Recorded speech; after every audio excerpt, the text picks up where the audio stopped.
we say good morning to you. We're broadcasting live. We are. We're Chick-fil-A in Johnson City on this beautiful, gorgeous Wednesday, November the 8th, 2023. Thanks for being with us wherever you may be, as I should say.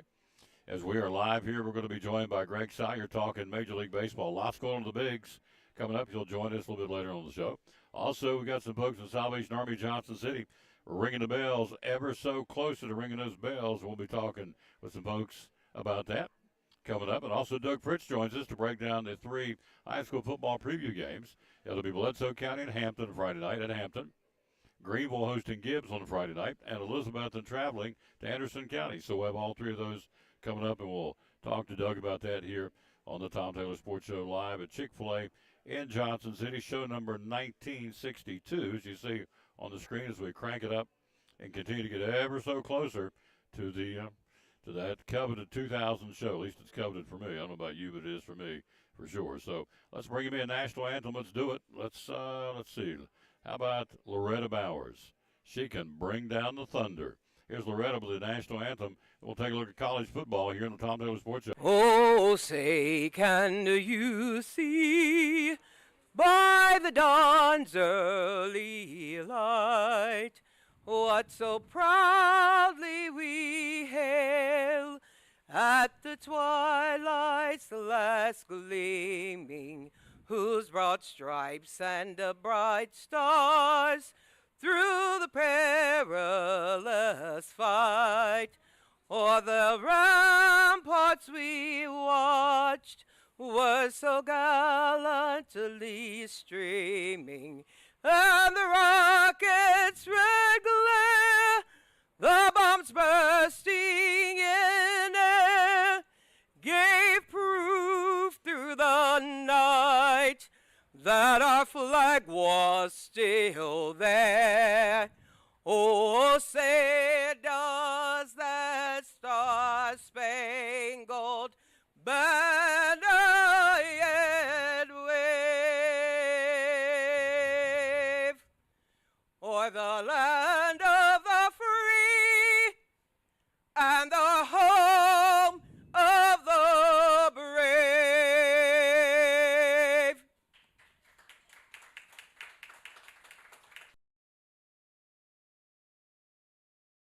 Appreciate her very much. Again, we're live at Chick-fil-A in Johnson City. Coming up on Monday, we'll crank up and bring in the chocolate chip peppermint milkshake and also the chicken tortilla soup. And, of course, gift cards are starting. Hello, Susan Duggar. What a sweetheart from Eastside Elementary. We'll be there on Monday with a tour of schools. Tomorrow we'll be at T.A. Duggar. Friday we'll be at Westside. We'll wrap things up at Eastside. We were there. We were supposed to kick it off Monday. We had a little glitch.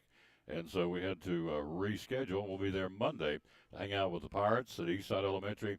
Our tour of schools from Elizabethton City Schools brought to you by Northeast Community Credit Union. All right, the second edition of the College Football Playoff Rankings came out last night.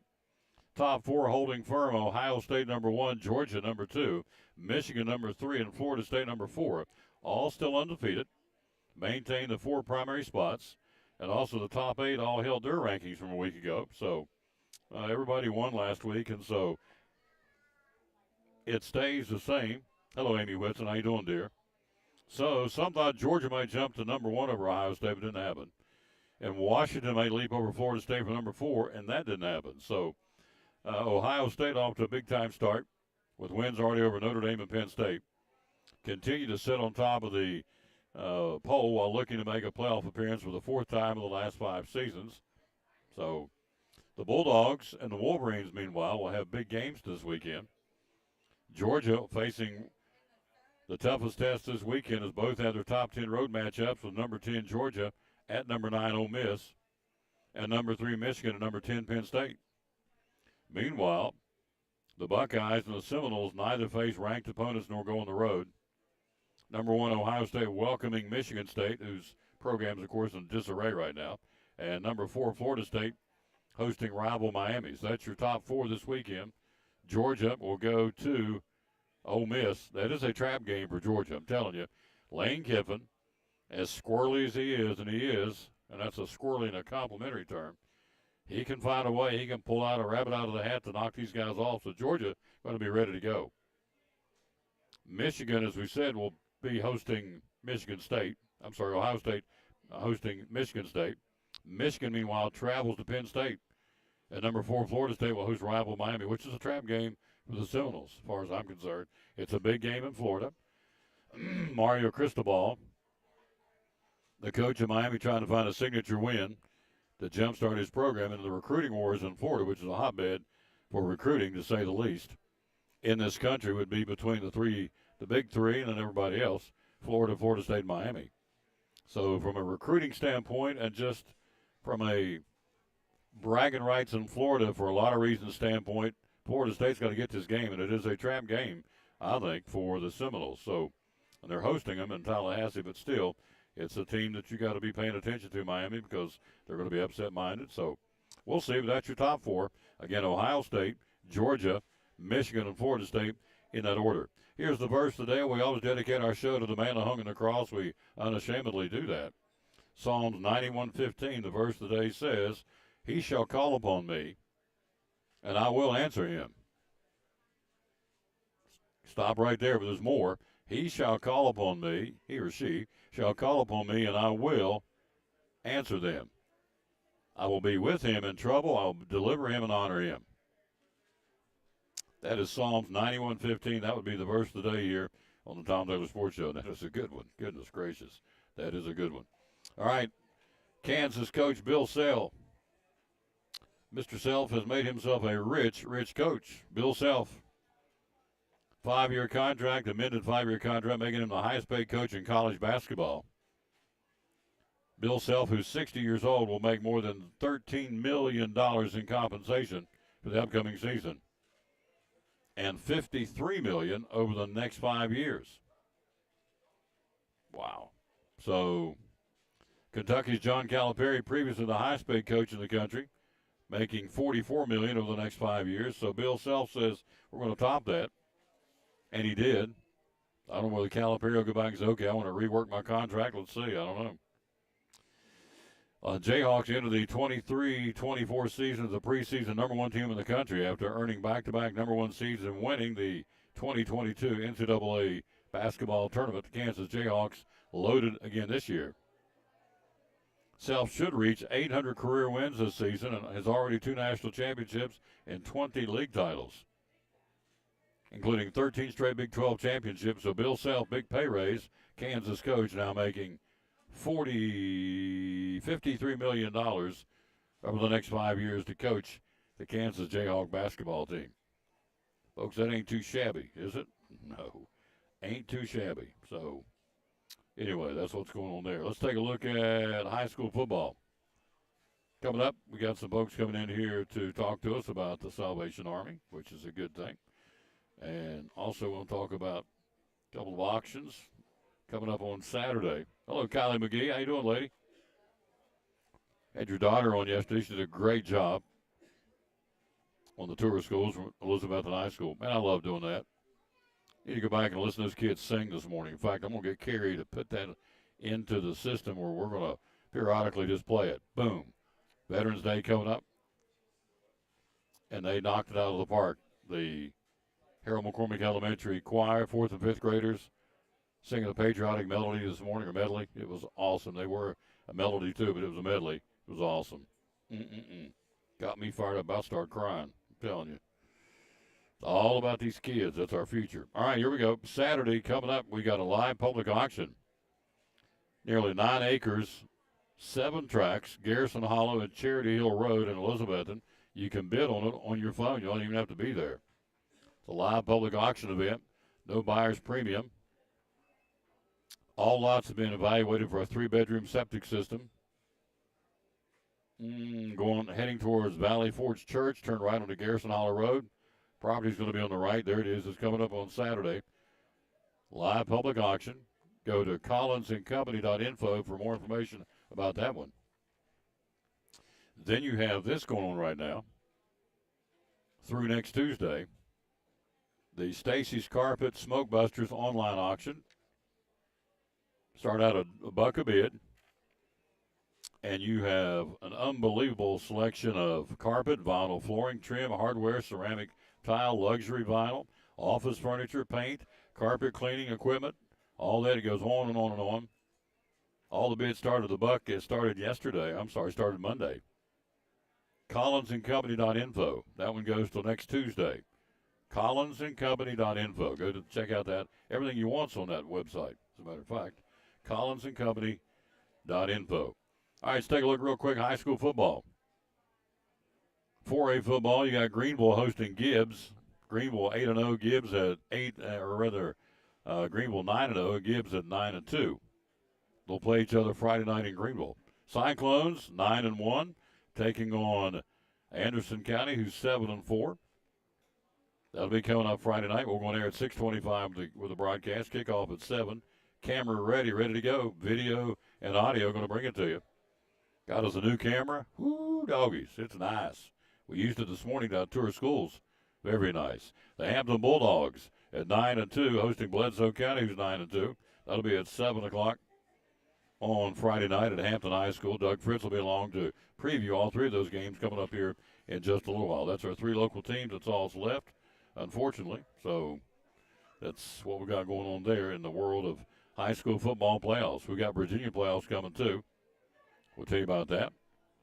We'll take a look at some more college basketball. East Tennessee State ladies, by the way, went into Lexington and darn near beat them. Kentucky wins at 74-66, but the Lady Bucks gave them all they wanted. Lost by 8 on the road in Lexington against the Southeastern Conference team, the Lady Wildcats. Then you look at Tennessee. They ripped number 11 Tennessee. The Lady Vols ripped Florida A&M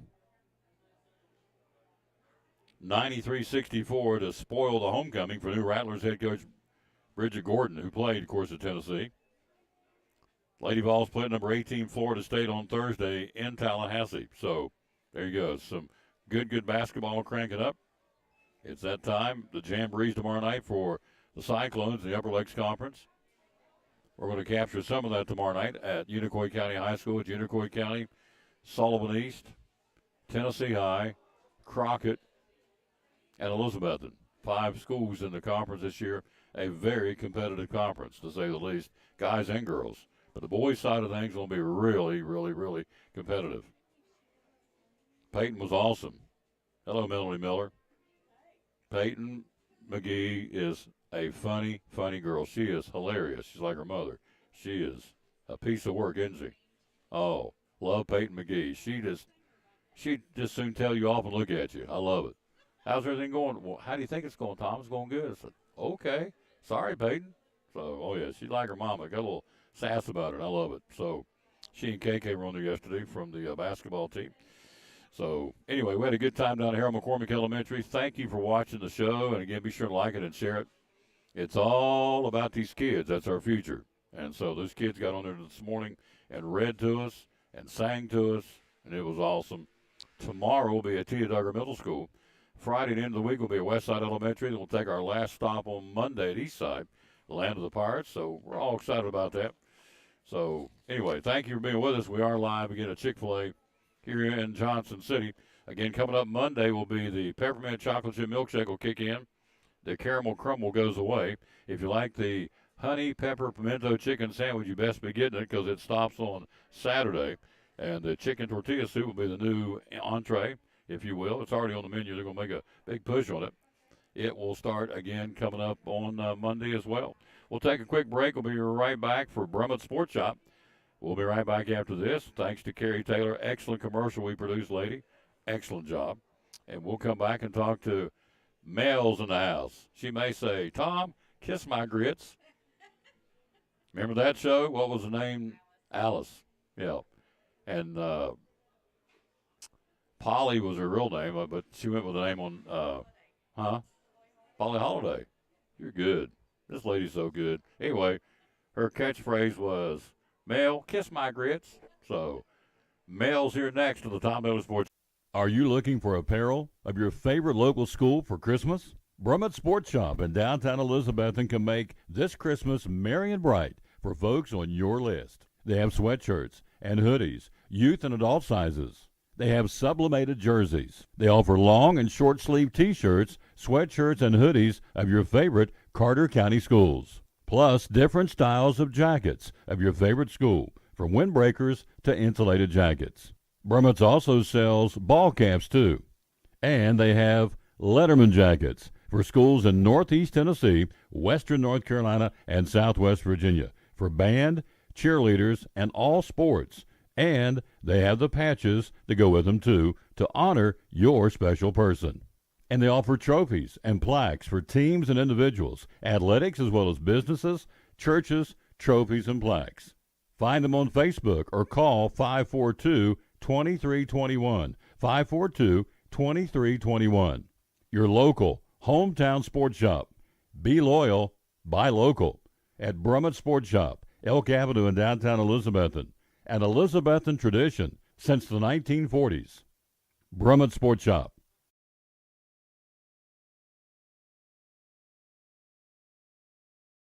It's time for another giveaway. Just in time for the holidays. The Tom Taylor Sports Show and the Jewelers Bench in Elizabethton giving you the chance to win a $100 gift certificate. That's right, a $100 gift certificate, and it's easy to qualify. All you do to enter is by liking and following both the Tom Taylor Sports Show and the Jewelers Bench Facebook page, and by making a comment on the Facebook post pinned at the top of the Tom Taylor Sports Show page. It's just that easy. Winner announced Wednesday, November the 22nd, just in time for the Black Friday sale. Qualify today. Win a $100 gift certificate just in time for the holidays from the Jewelers Bench in Elizabethton and the Tom Taylor Sports Show.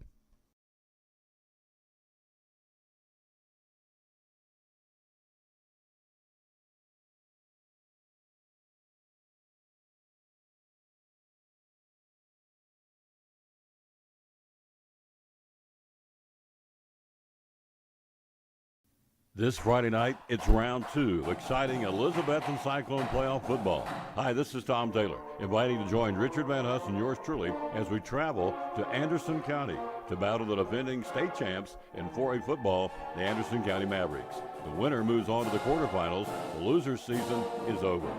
Airtime at 6:25, kickoff at 7 o'clock this Friday night, audio and video. The Cyclones and the Anderson County Mavericks. It all starts at 6:25 this Friday night here on the Tom Taylor Sports Show Facebook page and on YouTube. Go Cyclones!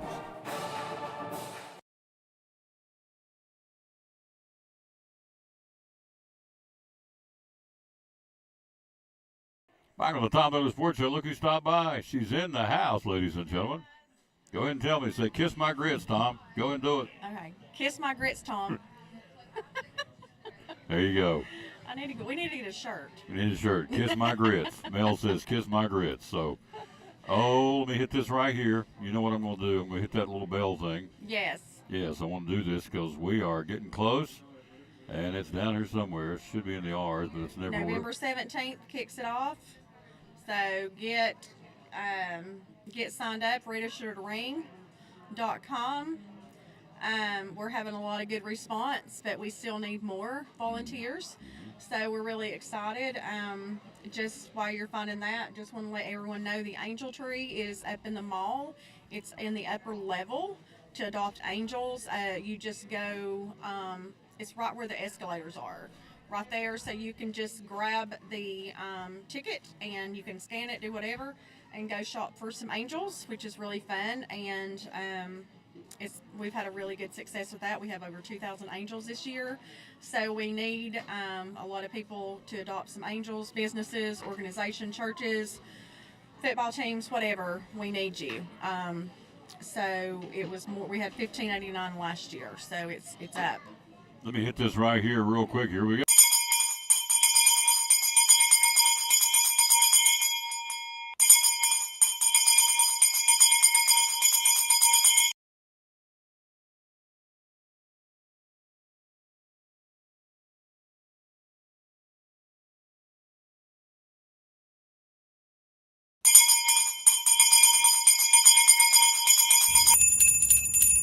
This is Tom Taylor on behalf of the Salvation Army of Johnson City. You know, need has no season.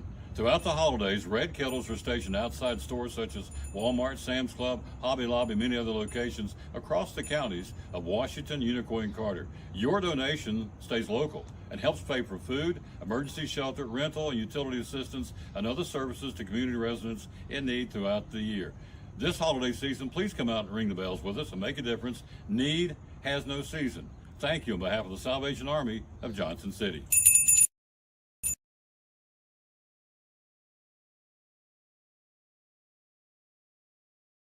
Back on the Tom Miller Sports Show, so there you go. Please consider helping.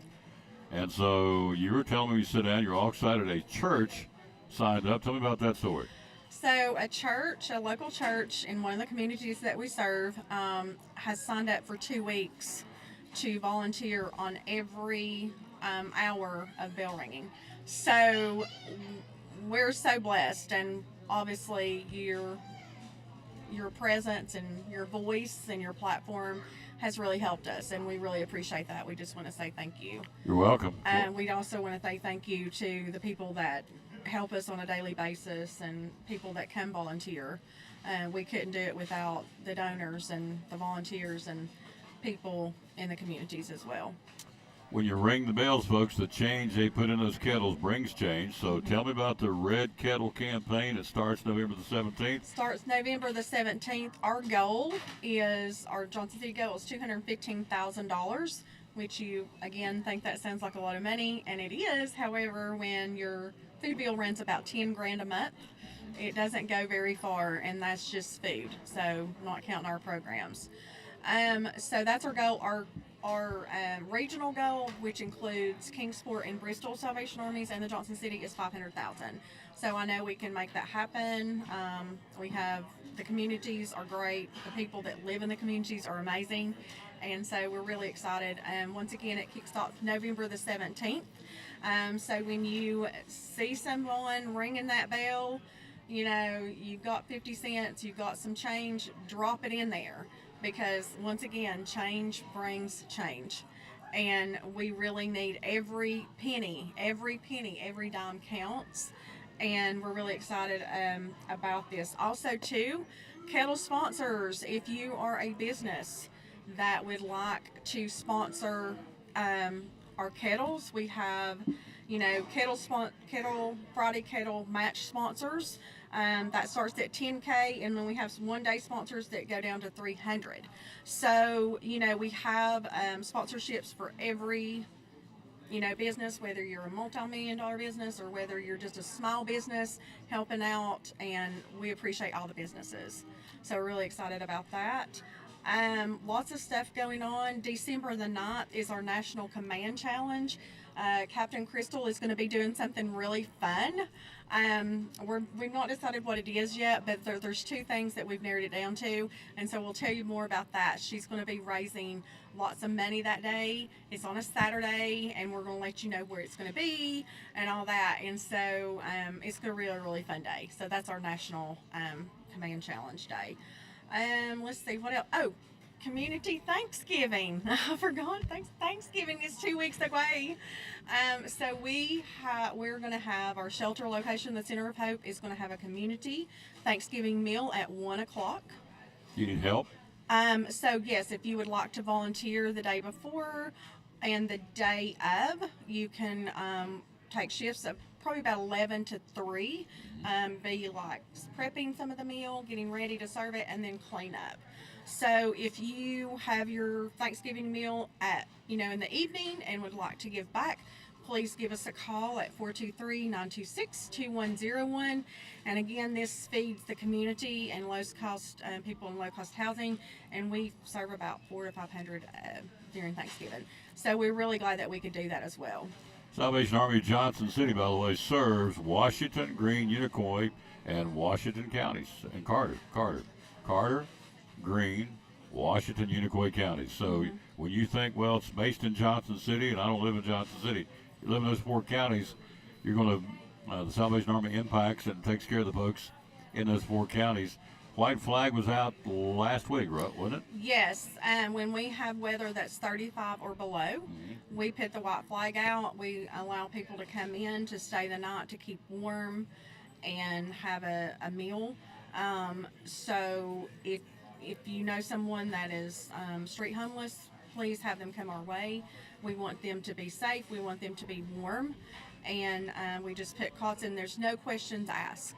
So they just come in and they sleep on cots, and then and then if it gets cold, we had a cold snap last December. I think it was a couple of days before Christmas, and for like 2 or 3 days it was immensely cold. It never raised above like 20 or 30. Yep, I remember And those. so we keep those people in as well. We just don't, put them out.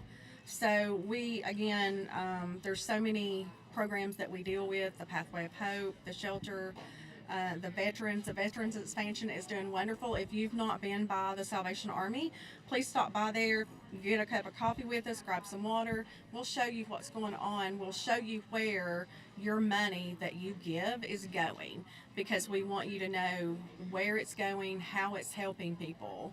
Absolutely. So, let's play spend money. If I gave the Salvation Army $25, what could you use for $25?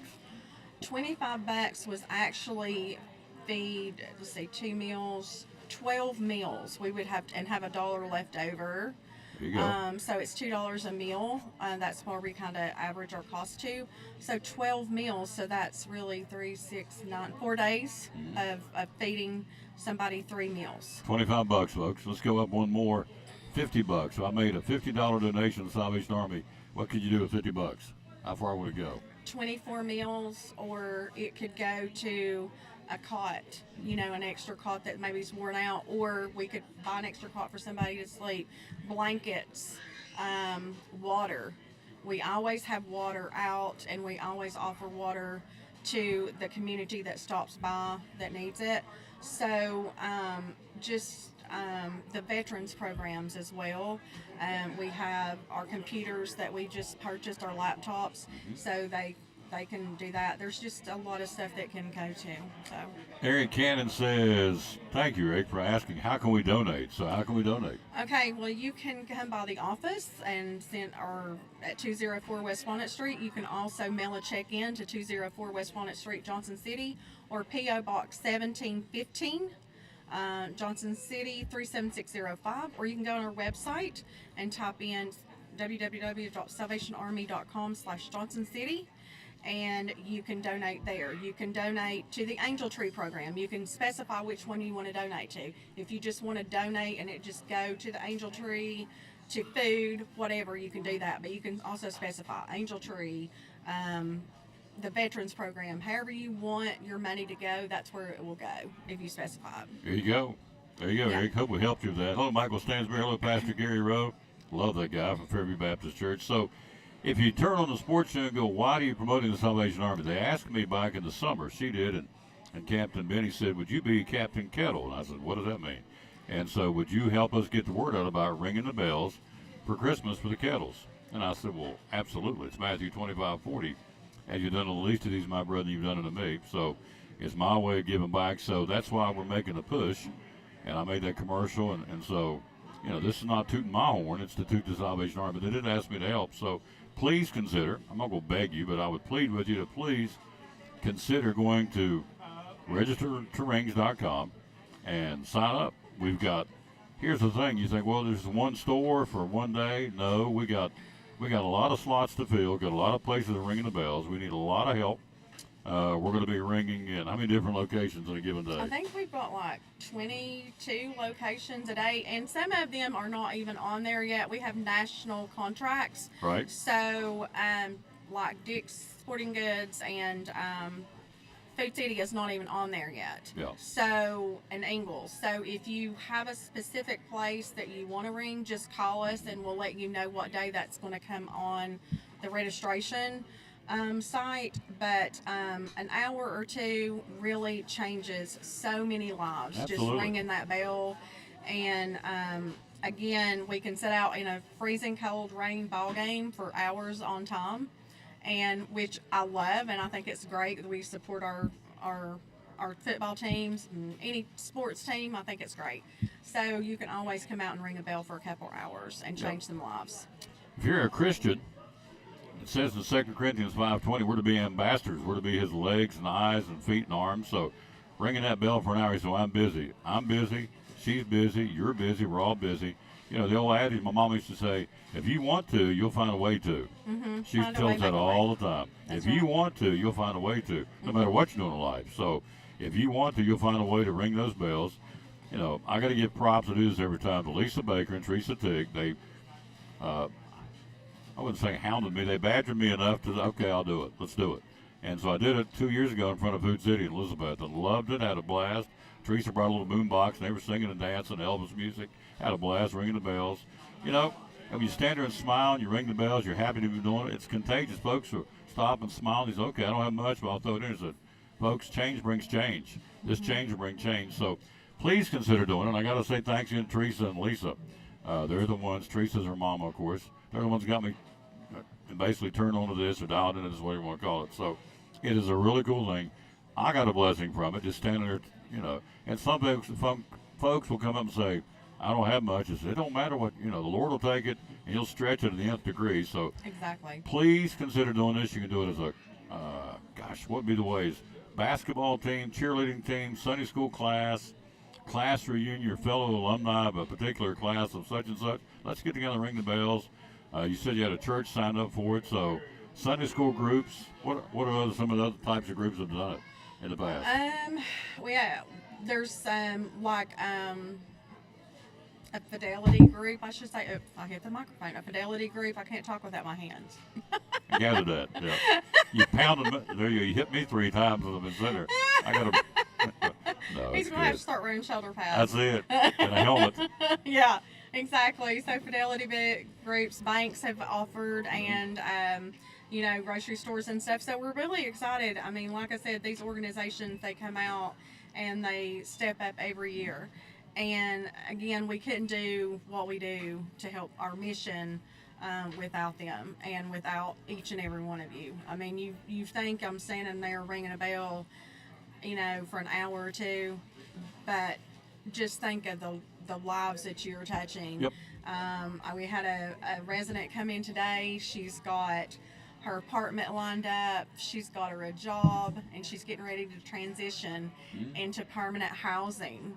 And fortunately, this resident has only been there at our shelter for 3 months.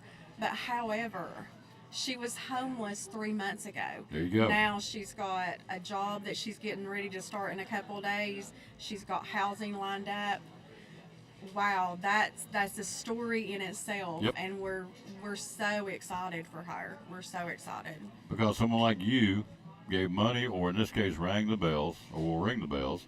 So in a typical day, you start ringing at what time? 10 o'clock in the morning? Yes. And go to 6, when? Till 6. And All then right. on the weekends, I think till 7 or 8. All right, so you go And 22 we don't ring on Sunday. 22 locations, 10 to 6 every day. We got to have bodies to ring these bells. 22 locations that we know of every day from 10 till 6 on the weekdays. Sunday it's 10 till 3. Is that what you said? We don't do ring on Sundays. Okay, Saturday it's Saturdays from 10 to 7. 10 to 7. Yeah.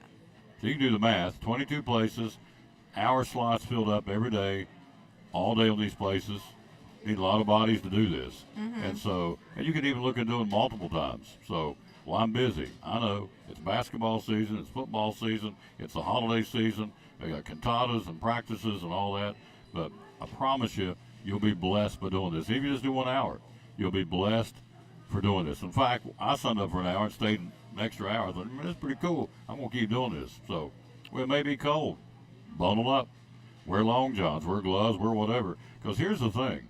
You ring the bells for folks. Some of these folks are homeless. They got to deal with the cold every night, every day.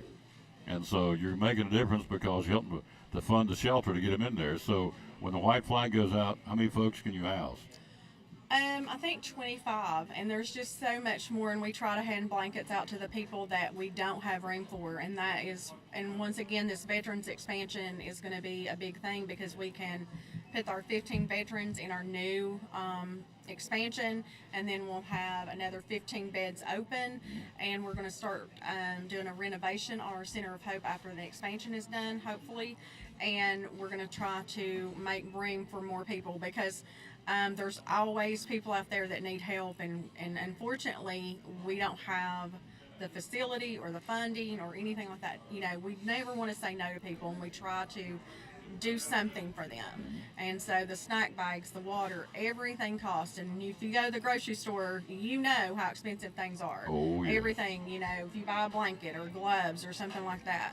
So, and another thing too, if you've not been to our thrift store, it is amazing. 87 cents of every dollar that you donate or spend at our store, it goes back to the communities.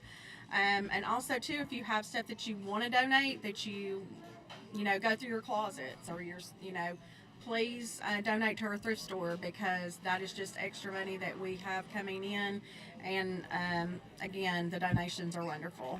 Jamie Shamps is great need for this area. Thanks for all you do, Melanie. And so there Yeah, you go. Jamie. Thank you, Jamie. It's out there, folks. They need us. They need us. They need you to help. Please consider. So there you go. And again, for the bell ringing, we go to registertoring.com. There you go.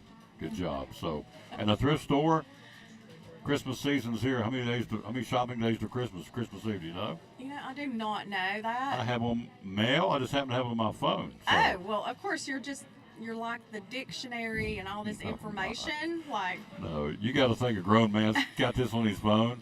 You got to get a life, dude. It's okay. How many days to Christmas Eve? 46. 46. So- that is crazy. Is that not crazy? Yep, so the shopping season is on. It's here. It's upon us. So please consider going to the thrift store. It's 20,000 square feet. Yes. And so...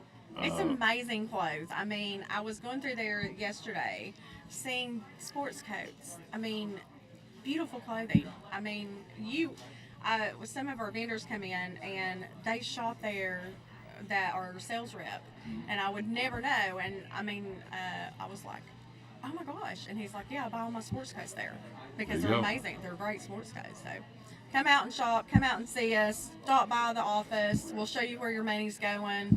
Have a cup of coffee, get some water, hang out with us, register to ring. And .com. people want to know that. I hear that all the time. It's the 2023. I want to know, when I give money to an organization, where does my money go? And they will show you where your money goes. No question. Yes. Thank you, Every lady. day. Thank you. You're awesome. She's awesome. Is she not? Give it to me one more time. Mail. Kiss my grits. I tell you, we need a shirt. We do need a shirt. And all the Mail. money will go to the Salvation Army. Mail. Kiss my grits. That's good. You wear the shirt. All right. Easy peasy. Easy peasy. Quick break. We'll be right back. We'll talk Major League Baseball with Greg Salyer coming up next. We're live at Chick-fil-A in Johnson City on the Tom Taylor Sports Show. Smoked hams and smoked turkeys. Got them ready to go. 349-6437 is the number to call to order them. Tell us about them, would you please? Yeah, so our smoked hams, they're $9.50 a pound. They come from about 8 to 12 pound range. We make our own brine in-house, and we brine them in them, and then we smoke them just long enough to make them nice and juicy on the inside, and then a beautiful brown outside. Absolutely. Hams are $9.50 a pound. The turkeys are $13.99 a pound. The cutoff to order those is coming up on November the 18th. The pickup will be on Tuesday the 21st or Thanksgiving Eve.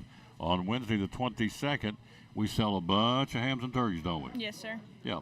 And the phone number to call right now is 349-6437. So which one's your favorite, hams or turkeys? I like the hams. I'm not a big turkey person. Like the hams? Yeah. Yep.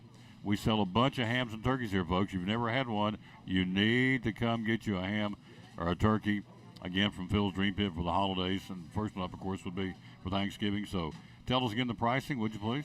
Yeah, so the hams are $19.50 a pound. They come in an 8 to 12 pound range, and the turkeys are $13.99 a pound, but they're a little smaller. Yep.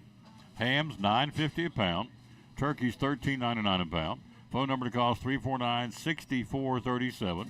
Again, the pickup, you have until Saturday the 18th to order them. You pick them up on Tuesday the 21st or Wednesday the 22nd, whichever best suits your schedule. Again, you can't go wrong, folks.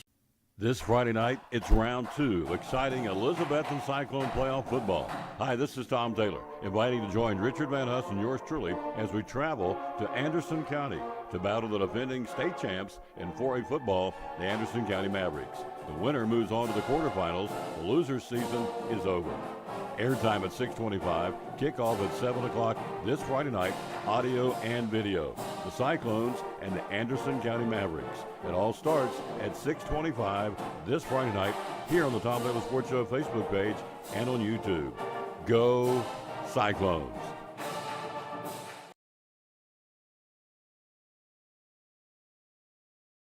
Loyal, buy local. He's up against the big boy chains. We know that. Why Big John's Closeouts? What do you feel like separates you from the chains? Well, I think there's a number of factors I think that go into that. Number one, we're local folks. We shop with you all in other places. We go to church with you. We're involved in civic organizations with you. What money you spend here stays here. You know, it goes to support the payroll and, of course, local taxes. As far as that goes, it also supports a lot of nonprofits as well as sports teams, little leagues, softball, all kind of different things we try to support. We support all the high schools, both city and county, you know, either through, fence signs or gymnasium signs or whatever with yearbooks and the whole bit. So, what you're spending local is staying local. And also we believe, customer service. I came up through the Patey Lumber Company ranks from many years ago. 1977 is when I started. And if you didn't get up and wait on people, or you didn't speak to people, or you didn't try to help people, you wouldn't go to stick around very long. So you learned, that it was important, not only to try to just ask people, but to listen, find out what they're trying to do, find out ways that you can help them as far as that goes. And so all that's very important to us. There you go, folks. Be loyal, buy local, support them. Big John's Closeouts here in downtown Elizabeth with hammer high prices. Great sponsor of the Tom Douglas Sports Show and Elizabethton Cyclone Sports, Big John's Closeouts.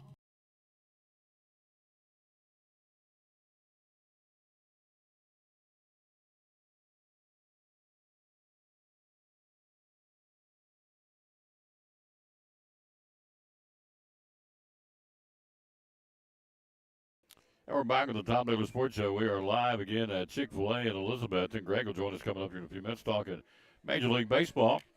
Let's take a look at the National Hockey League last night. How did it go? Did Nashville win? The Predators did not. They got doubled up by Calgary on the ice, 4-2.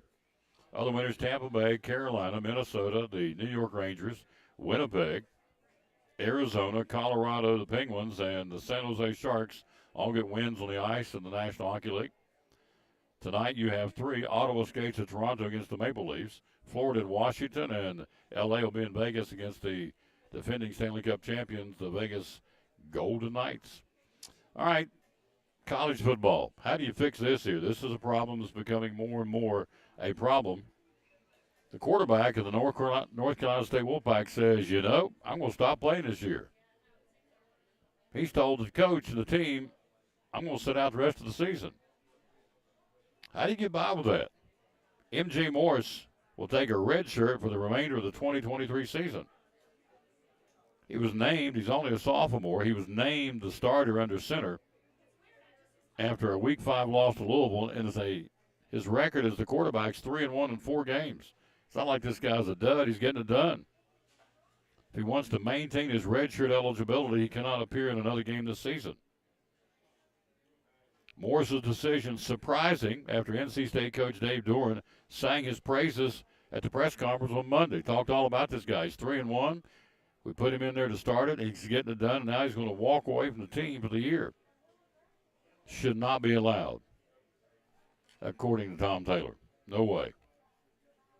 But upon news of Morris planning to end his season, I would have never in a million years walked in and told the coach, I'm not going to play the rest of the year, coach.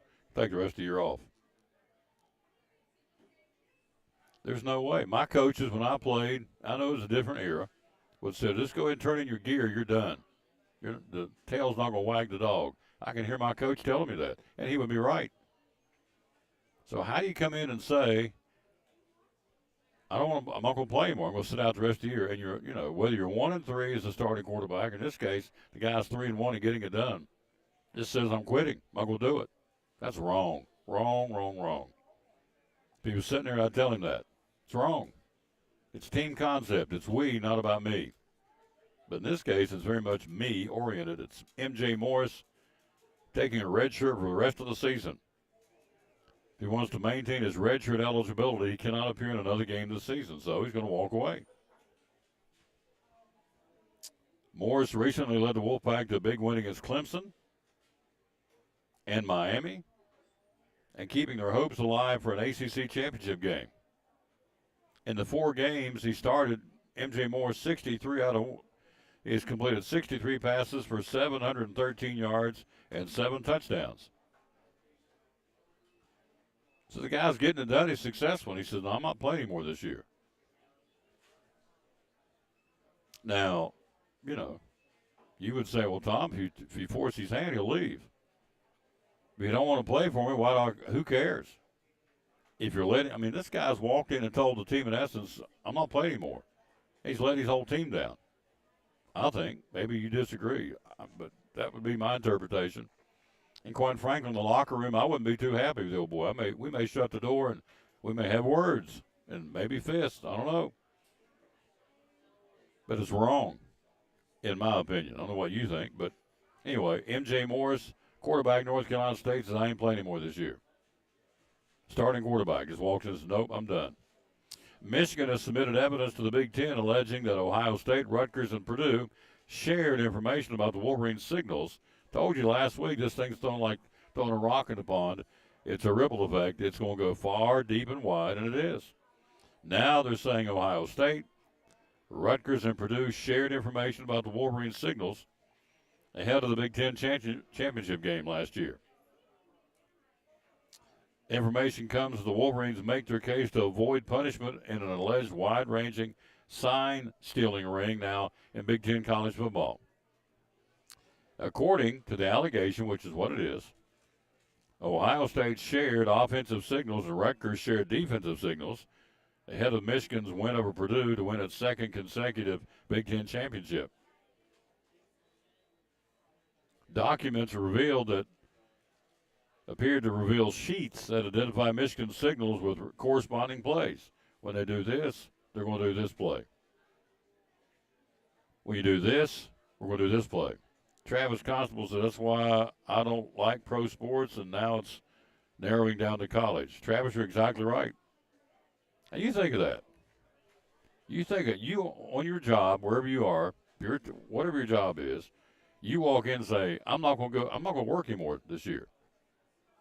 I'm taking the rest of the year off. Here it is November. I'm done till January. Now, I know it sounds absurd, but that's exactly what this kid did. This quarterback for North Carolina State said, I'm not playing the rest of the year. Well, they put him in as a starting quarterback because the starting quarterback either got hurt or wasn't producing. I don't know the details, but they brought him up, put him in, or not brought him up, but elevated him to the starting quarterback, and he's 3-1. And he's beaten Clemson and Miami, and I forget the other team he beat. Doesn't matter. They're 3-1.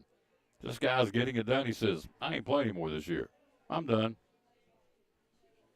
I just find that unbelievable.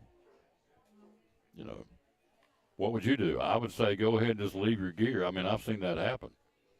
Just go ahead and leave your stuff here in the locker, and we'll clean it out for you because you're done. All right, so the pool, throw it in the pond, the ripple effect of these signals are continue to go deep and wide.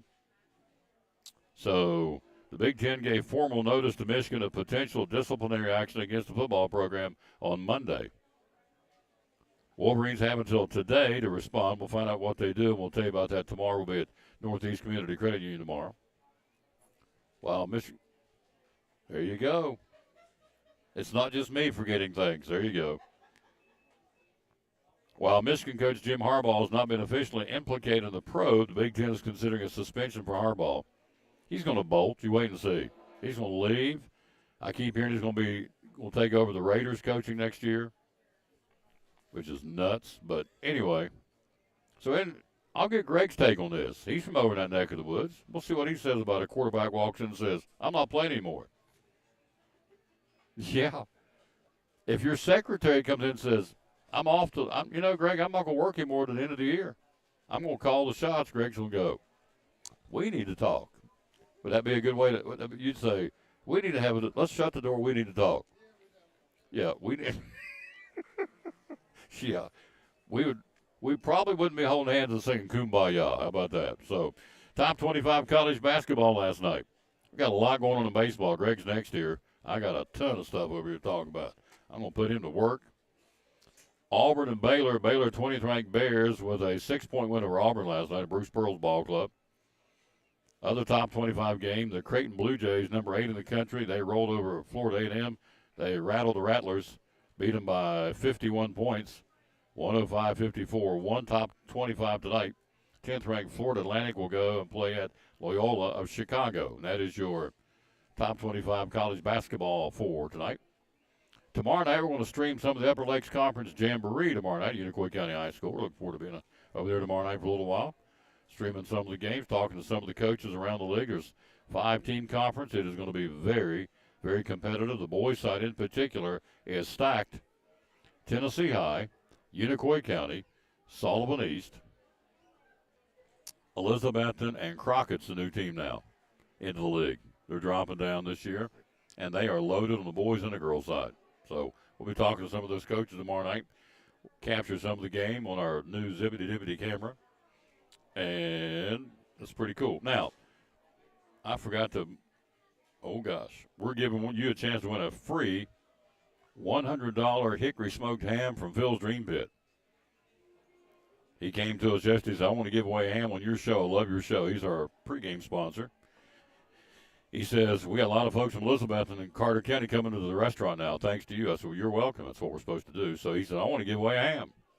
A $100 valued hickory smoked ham for Thanksgiving. You go to the Facebook page, the top of my Facebook page, and comment. You go to the Phil's Dream Pit and the Tom Dudley Sports Show Facebook page and like it, and you immediately qualify yourself to win the turkey. Now, or I'm sorry, the ham. But we're giving away on Monday the 20th, a week from Monday. So you ain't got much time to do it. It's good English. You ain't got much time to do it. Eb's going, Tom, you're not in West Virginia anymore. Talk plain. Talk right. Your mother's on me. Don't say ain't. I want to get your mom on here before Christmas. I want you to bring her to the show. People have asked me, so well, who is this lady? You know, David Letterman used to talk about his mom all the time, and he finally, I think at one point before she passed away, he brought her. So I want, she's been on once, but we need to have a refresher. You need to meet Ev, Greg's wife, Greg's mama. Quick break. We'll be right back. Anyway, we would want you to get on there, and I'm telling you, once you have a smoked ham from Phil's Dream Pit, and it's free, it's a $100 ham, you won't want another smoked ham anywhere else.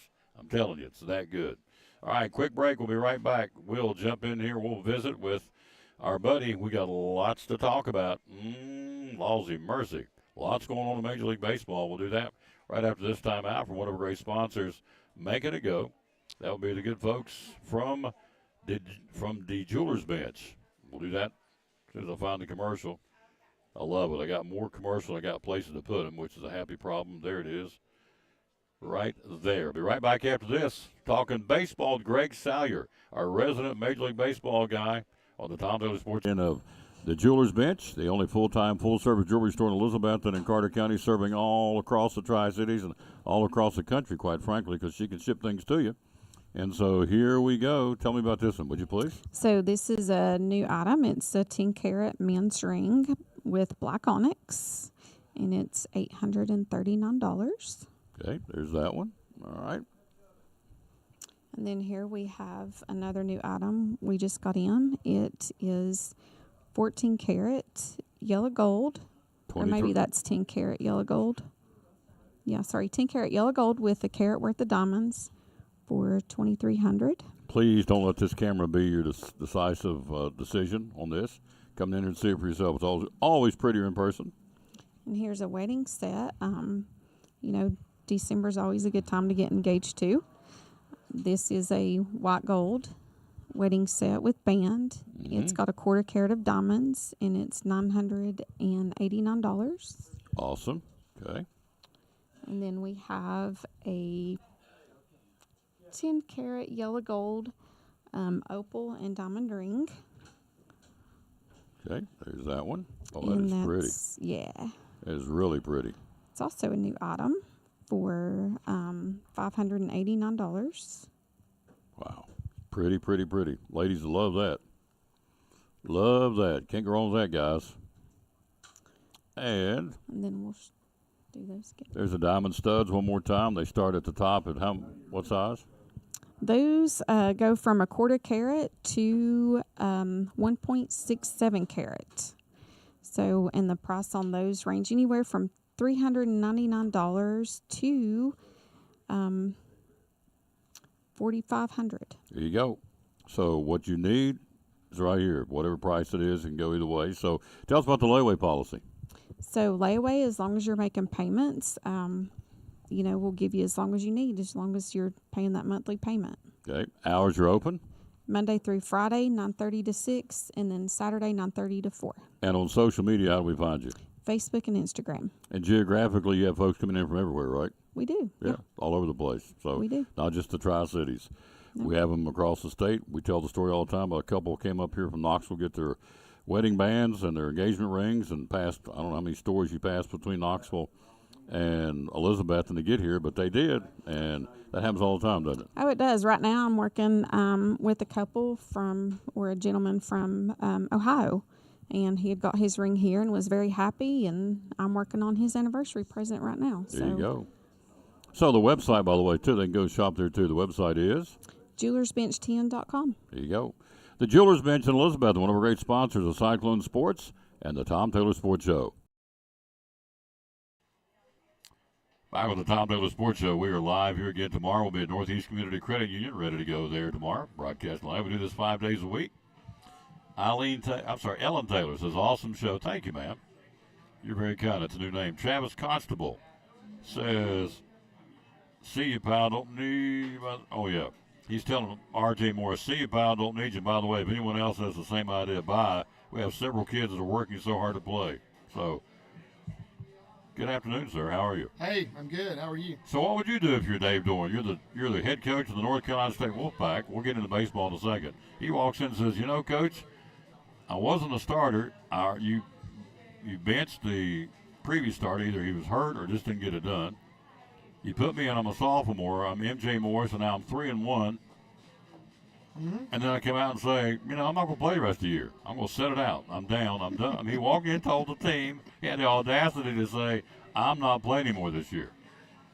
And you're going to keep this kid on the team? There's not a snowball's chance of you on my So team. did he give any reasons behind this? And to maintain his redshirt eligibility. He can't play another game this year. It doesn't matter. We need you, Hoss. You beat Clemson, you beat Miami, you're 3-1 as a starter. Yeah. You're getting it done. You walk in and say, I'm not playing anymore this year. I can tell you what would happen when I played. We'd shut that locker room door and we'd take care of it. I'm telling you. I'm telling you. I have seen it. I've seen it happen before. And I won't get into details back in the day when I played in West Virginia, but the door was shut of the locker room, and we took care of things ourselves. He said, no, you're not going to do this. And we shut the door, and guess what? The law of the jungle came to fruition, and so that's the way it goes. But anyway. You can keep that red shirt eligibility for another team is what I would say. Exactly. I mean, how selfish can you be? I mean, really. Yeah. And I don't know this kid from Adams House Cat. Yeah. But if he was sitting right here, I'd tell him the same thing. Sir, this is a team concept, and you're not being a team player. You're letting your team down. How about the tickets? How about the people on the stands? You're 3-1. Yeah. And, they're all excited because they're going somewhere with this football team. He beat Clemson, Miami. The quarterback says, I ain't playing no more. Technical foul, you're gone. So, and I promise somebody is going to have to step up and show these guys. Yeah. It's not about you. No. The tail is wagging the dog, folks. Yeah. And you need to stop and say, you know what? We ain't putting up this garbage anymore. Yeah. You signed the scholarship papers to play for a particular university. You honor that scholarship. Yeah. So don't come in. And same thing's going to be in the bowl season. All these guys going to go. You talk about chapping somebody? Yeah. That chaps me is like, Greg Sire said he's going to sit out the bowl game so he can get ready for the NFL Combine. Really? Well, let me go ahead and enlighten you, sir. I can't even talk now. I'm getting fired up. Had it not been for the school that gave you the opportunity to play, you wouldn't be ready for the NFL Combine. You wouldn't have had that chance to show your skills playing for the team you're on, and now you're going to walk away from the team and the fan base and the sponsors and the ticket holders and all that. So, when Tom Landry was around, let me tell you something. Any player that would have done it, which nobody did that back then. Nobody thought about doing No, it. nobody would have even considered that No. back then. But when Tom Landry was around, he would not have given 1 second of thought to drafting a guy that did that. No. He would say if he could be here, he would say, integrity is the biggest Oh, thing we look at when we draft a player. And I'm not a Cowboys fan by any stretch of the imagination, but I respected him, Yeah. and I respected the way they did that. So that's what he would say all the time. He'd say, we look for integrity. I think guys that do that have no integrity. That's Yeah. my opinion. Well- They're just looking out for themselves. They're not a team player at all. Well, even Al Davis, my guy, of course, he's gone. He was crazy as a loon, and you know that. Not Yeah. crazy, just eccentric. Yeah. But he would have said, Greg, no, I don't think that's going to work. I don't think, no. You're commitment to excellence for the Raiders. I mean, even Al Yeah. Davis would have Yeah. said, any coach, whether he saw it, would have said, no. Yeah. So I don't know Dave Dorn from Adams House Caddy, the NC State coach, but I can promise you he needs to set an example and say, I may lose the rest of the season with this guy over here, Greg Salyer, Tom Taylor, but we ain't waiting on you next year. Yeah. So now there was talk about him wanting to transfer, and his father said, no, he's not going to transfer. This is not a starting of a transfer. And said that's where the transfer portal comes in. That's wrong too. Yeah. To be able to get up and bolt and go to another team on the drop of a whim. Yeah. No, that's wrong. But now you got me fired up. Hello, Ev. Your mom's watching? She's watching. Yes, Hello, sir. Ev. She always does. For you new folks watching the show, and there's a bunch of them, thank you. His mother always says, Tom, you're so goofy. She spikes that little hand out. You're so goofy. Well, let me just put the monkey on your back. You have 46 shopping days to get me something for Christmas, or I'm going to be mad. She's going shopping this afternoon. Oh, well, let me think what I'm going to get. What could she possibly get for me for Christmas? She has 46 days to shop. Reese cup. Hershey bar. She might get you some really, really, really, really nice hot sauce. Do you like hot sauce? No, I hate hot sauce. Yeah, she could get you some She'll really give me nice some hot sauce. That's it. She'll give me something I don't like. She'll give me something I don't Because like. that's something she likes. Yeah. So I'll she just can get re-gift the it. hottest stuff ever and Oh, give yeah. it to you. Yeah.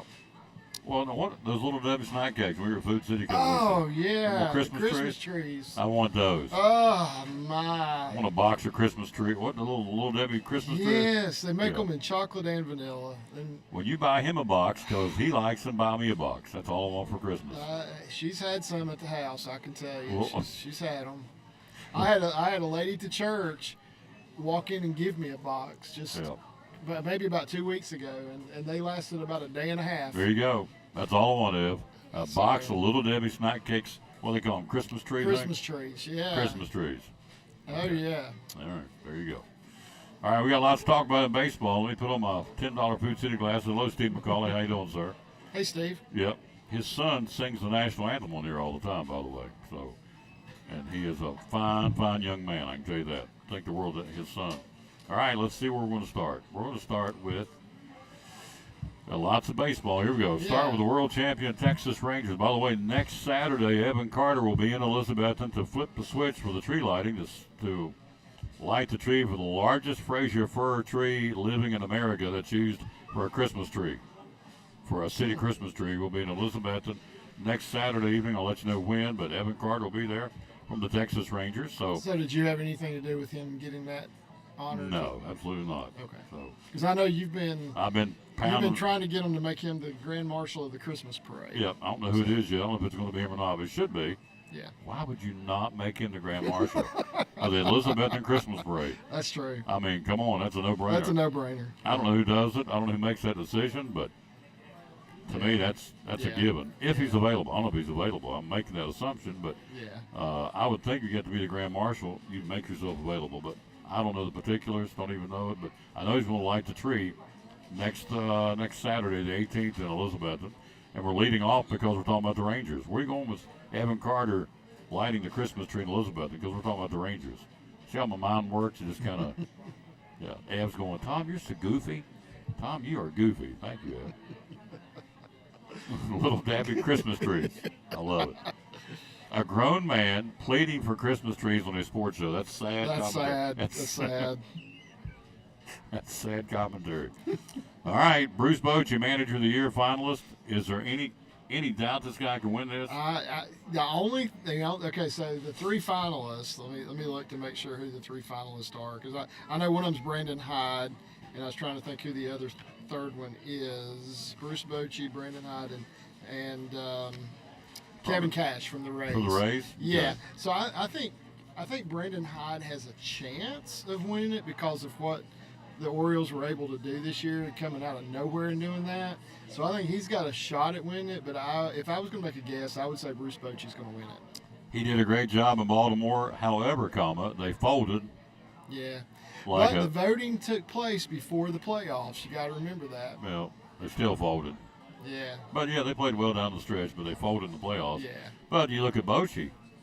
He lost Jacob DeGrom, huge. Wasn't Scherzer on the shelf for a while? Yeah, he was. This guy's had a piecemeal. And that's why Yes. Evan Carter got called up, because Garcia got hurt.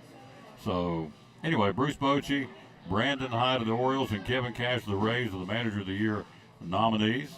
And so, Bochy was the Manager of the Year in the National League in 1996 for the Padres. Trying to become the 8th skipper to win the award in both leagues. Feel like he can do it? Yeah. Okay. Yeah, All right. I think he can. Like I said, I think Brandon Hyde's got a chance, but I think Bochy will probably get it. Now, I went on my soapbox on a tirade about M.J. Moore's at North Carolina State setting out. On the flip side, here's a guy that is a consummate team player, Marcus Semien, for the Rangers, played in every single game this year, 162 games, and every game in the postseason. Yeah. Now, a lot of these guys take days off here and there. Semien played every game in the season of 2023. Man, that is a warrior. And see, I like to. I've never met him, obviously, but now I'm a fan of Marcus Semien because he comes every day with his lunchbox and goes to work like we all do. He doesn't come in and say, "I'm not playing anymore." I'm going to, Bruce, I'm going to take August off. I'm tired. Bruce, I'm tired. We'll take August off. Are you kidding me? No. Marcus Semien played every game. 276, 29 homers, 40 doubles, 100 RBIs. He is one of the MVP finalists, and so He is. he's in there along with Corey Seager and Shohei Ohtani. So who gets that one? That's going to be tough right there, sir. I I'm gonna tell you. think. Okay, so if they didn't vote before the playoffs, probably Seager, but they do vote before the playoffs. So Ohtani. I think it's Ohtani. Yeah. Even I think what hurts him is he finished the season hurt, but even hurt, his numbers were phenomenal. So even the fact he couldn't finish the season because he was hurt, he still put up good enough numbers to So, win it. so I'm going to ask you a really stupid question because I do that from time to time. Yeah. Okay. Why would you stop the vote? Why would you vote before the season's over? Why would you not let it play it out and see who's going to be in there that can be an MVP? Okay. Well, they vote when the season's concluded, but before the playoffs. Right. So, But I'm saying, why would you not run it all the way through? I think they just want to make it about the season. They don't want to make it about the postseason. So I don't know. But that's game time. That's when the money man step up. It is. It is. So, I would argue that you should wait till the end of the entire season and then go back. Because Ohtani did well for the betterment of the season. But then these two guys, Semien and Seager, caught fire in the playoffs and helped propel the Rangers to the World Series, which is what everybody's out there to do, is to win a ring. Right. And these guys helped do that. So I would call Rob up. Me and Rob are close. You know that. Yeah. I call him Robbie Boy. Yeah. I call Robbie Manfred. I call him Robbie Boy. Robbie Robbie Boy? Boy. Yes, Tommy Boy. You need to stretch this thing out into the regular season. I want that in place next year. You go. Yeah. You got it, Tom. After the postseason, we'll That's vote. it. All right. So, but seriously, that's what I think. So, Okay. all right, free agents. Let's take a look at some of these guys going to be out here. Greg's got stuff talking about. Let me run through my stuff and we'll get to your stuff. Okay. Blake Snell, Padres, big free agent. Where's he go? Maybe the Phillies, possibly the Cardinals because they're looking for pitching. Everybody's looking for pitching. Right. So I'm guessing Phillies or the Cardinals, perhaps. Don't be surprised if a team like the Orioles don't step in and try to pick him up. So, the way I'm looking at this, you tell me, you're the resident baseball expert. The way I'm looking at this, for this year's free agent market, there's a lot of talent out there. Is that a fair statement? Yeah. And some people are saying it's a down year for free agency, but not really. I mean, you got Ohtani out there, so come on, give me a break. It's not a down year. We've got some really big names out there. So I think Blake Snell will probably win the Cy Young Award in the National League. either him or Zach Gallen. One of those two guys I think are probably going to win it, and I think that'll increase his payday. I'm pretty sure. Yeah. If he wins it, because that'll be his second one. Yeah. And that'll increase it. But I mean, if you look at his numbers, there was not many pitchers that could touch him this year. So I think that's kind of where he's headed. And I'm looking at one of those teams, maybe one of the New York teams as well, could be in the How about mix. Snell? Blake Snell? Yeah, for All right. Blake Snell. Cody Bellinger, Cubs. Dodgers looking at him. Maybe the Giants looking at him. Where's Cody Bellinger go from the Cubs? Yeah, He's moving somewhere. Where I'm do you guessing think? the Giants. Okay. That's what I would guess. I don't know. The Dodgers maybe. They had him before and let him go. I don't know. Maybe the Giants. Matt Chapman, Blue Jays, third baseman. Where's he go? Yankees. Yankees? All right. No doubt. All right. If he doesn't go to the Yankees, I will be totally surprised because they need a third baseman in a worse way, and he is The answer? the answer for them. His defense is top notch. Can't really beat it. In years past, he was the best third baseman in baseball. In the American League, you got to say Nolan Arenado in the National League probably was competing with him for that remark,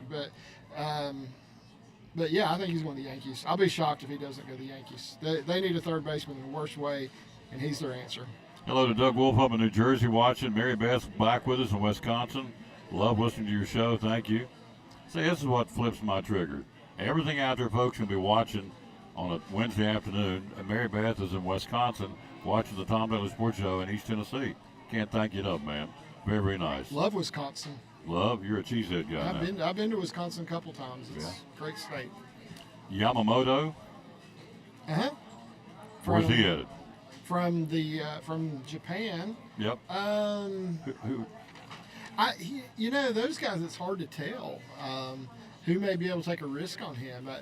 Red Sox, Seattle Mariners, maybe the Padres, because they are probably going to lose Blake Snell. So I would think one of those would probably be the top destinations. Jordan Montgomery's talking about leaving the Rangers. Wow. See, I want to come. If it was me, I want to come back and try and win it again. Because you got all the pieces in place. But he's talking about leaving. Where will he go?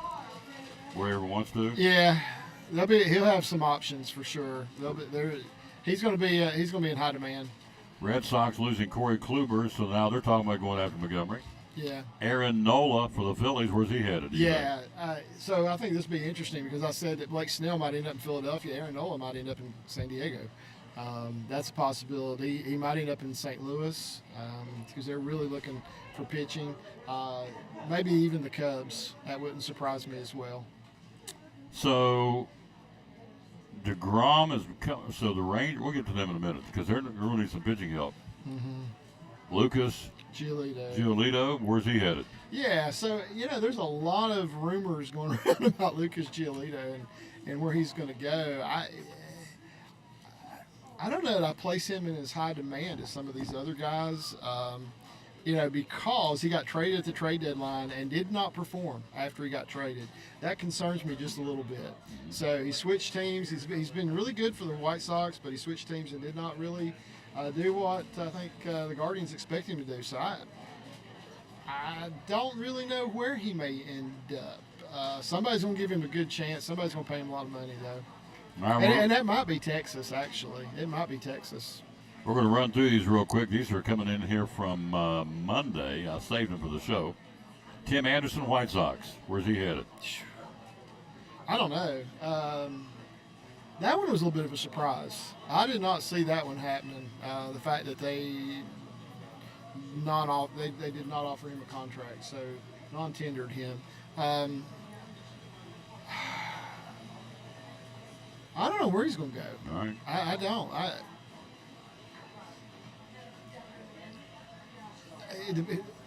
So the Dodgers, maybe. I don't know. I mean, depends on what they think is going to happen with Gavin Lux after not having him last year. I don't know. Justin Turner leaving the Red Sox. Who wants him, you think? Yeah, Justin Turner's a winner. I mean, I like that guy. He's one of those heart and soul kind of guys for your team. So somebody's going to go out and get it. He's long in the tooth right now, though. Let's face it. He's not the player that he once was. when he left the Dodgers, that's when I was like, this team's probably not what they used to be, just because they didn't have Justin Turner. And it's not because of his play; it's more his clubhouse, the way he is in the clubhouse, and his leadership role. So there's going to be a young team that's going to come out and say, "Hey, we need a leader in the clubhouse," and they're going to go out and sign this guy. All right. And I don't know who that would be at this point, but somebody's going to sign him. All right, we're going to run through these. Doug Pritz waiting in the wings. We'll talk a little high school football. I want to get through this. We got a lot to cover here. So let's go. Marcus Stroman, the Cubs. Joey Votto, the Reds. Anybody picking those guys up? So Votto's a real interesting story, and the Reds would probably like to sign him for a lesser amount than his $20 million contract that he was going to get. They're already paying him $7 million not to play for him. So they could, I could see them trying to get him to take a lesser role on the team. I'm not sure that he's willing to do that. If not, look for Toronto. That's his hometown. I think that's where he'd like to play. The Braves let Eddie Rosario go. Interesting, rather. Yeah. Keeping Charlie Morton. They need a pitcher. They brought him back, but they're going to let Rosario that's go. That's interesting. He's performed well since they picked him up, because he was a trade deadline guy a couple years ago. And they picked him up, and he really helped that team when they won the World Series. And I could see Cleveland reaching out to him again, because that's where he used to play. And I could really see them making a play for him. They'd like to have him back, I think. Got a couple of more here. Cody Bellinger and Jonathan India. Where are these guys going? Jonathan India. Okay, so Jonathan India is not a free agent. He would be traded if he goes somewhere. But he is like he's the biggest name for the Reds that's been mentioned out there to be traded. They'll get a pitcher for him if they get anything. I don't know. Seattle probably, because that's Seattle and Cincinnati like to make trades with each other. And Seattle's got some pitchers that the Reds could be interested in to stick into the second or third slot of their rotation. This is all speculation, of course, but Yeah. for saying sake. All right, we got two more here. Let's take a look at Pete Alonso or Juan Soto. So Ronald Acuna Jr. is making a bid for the Braves to go out and get Juan Soto. Yeah. He would love to be in the outfield beside Juan Soto. Pete Alonso. It's hard for me to picture him anywhere except the Mets. I don't know. They got a new manager. Do you think he'll keep him or he'll want to move him? New manager, by the way, is Carlos Mendoza coming over to the Yankees. So, Yeah. I mean, you would think he's the kind of the foundation, cornerstone of the team, Pete Alonso, Yeah.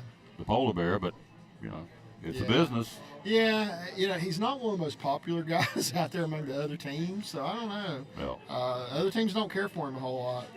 He's a little polarizing, so I don't know. That's a good question. yeah.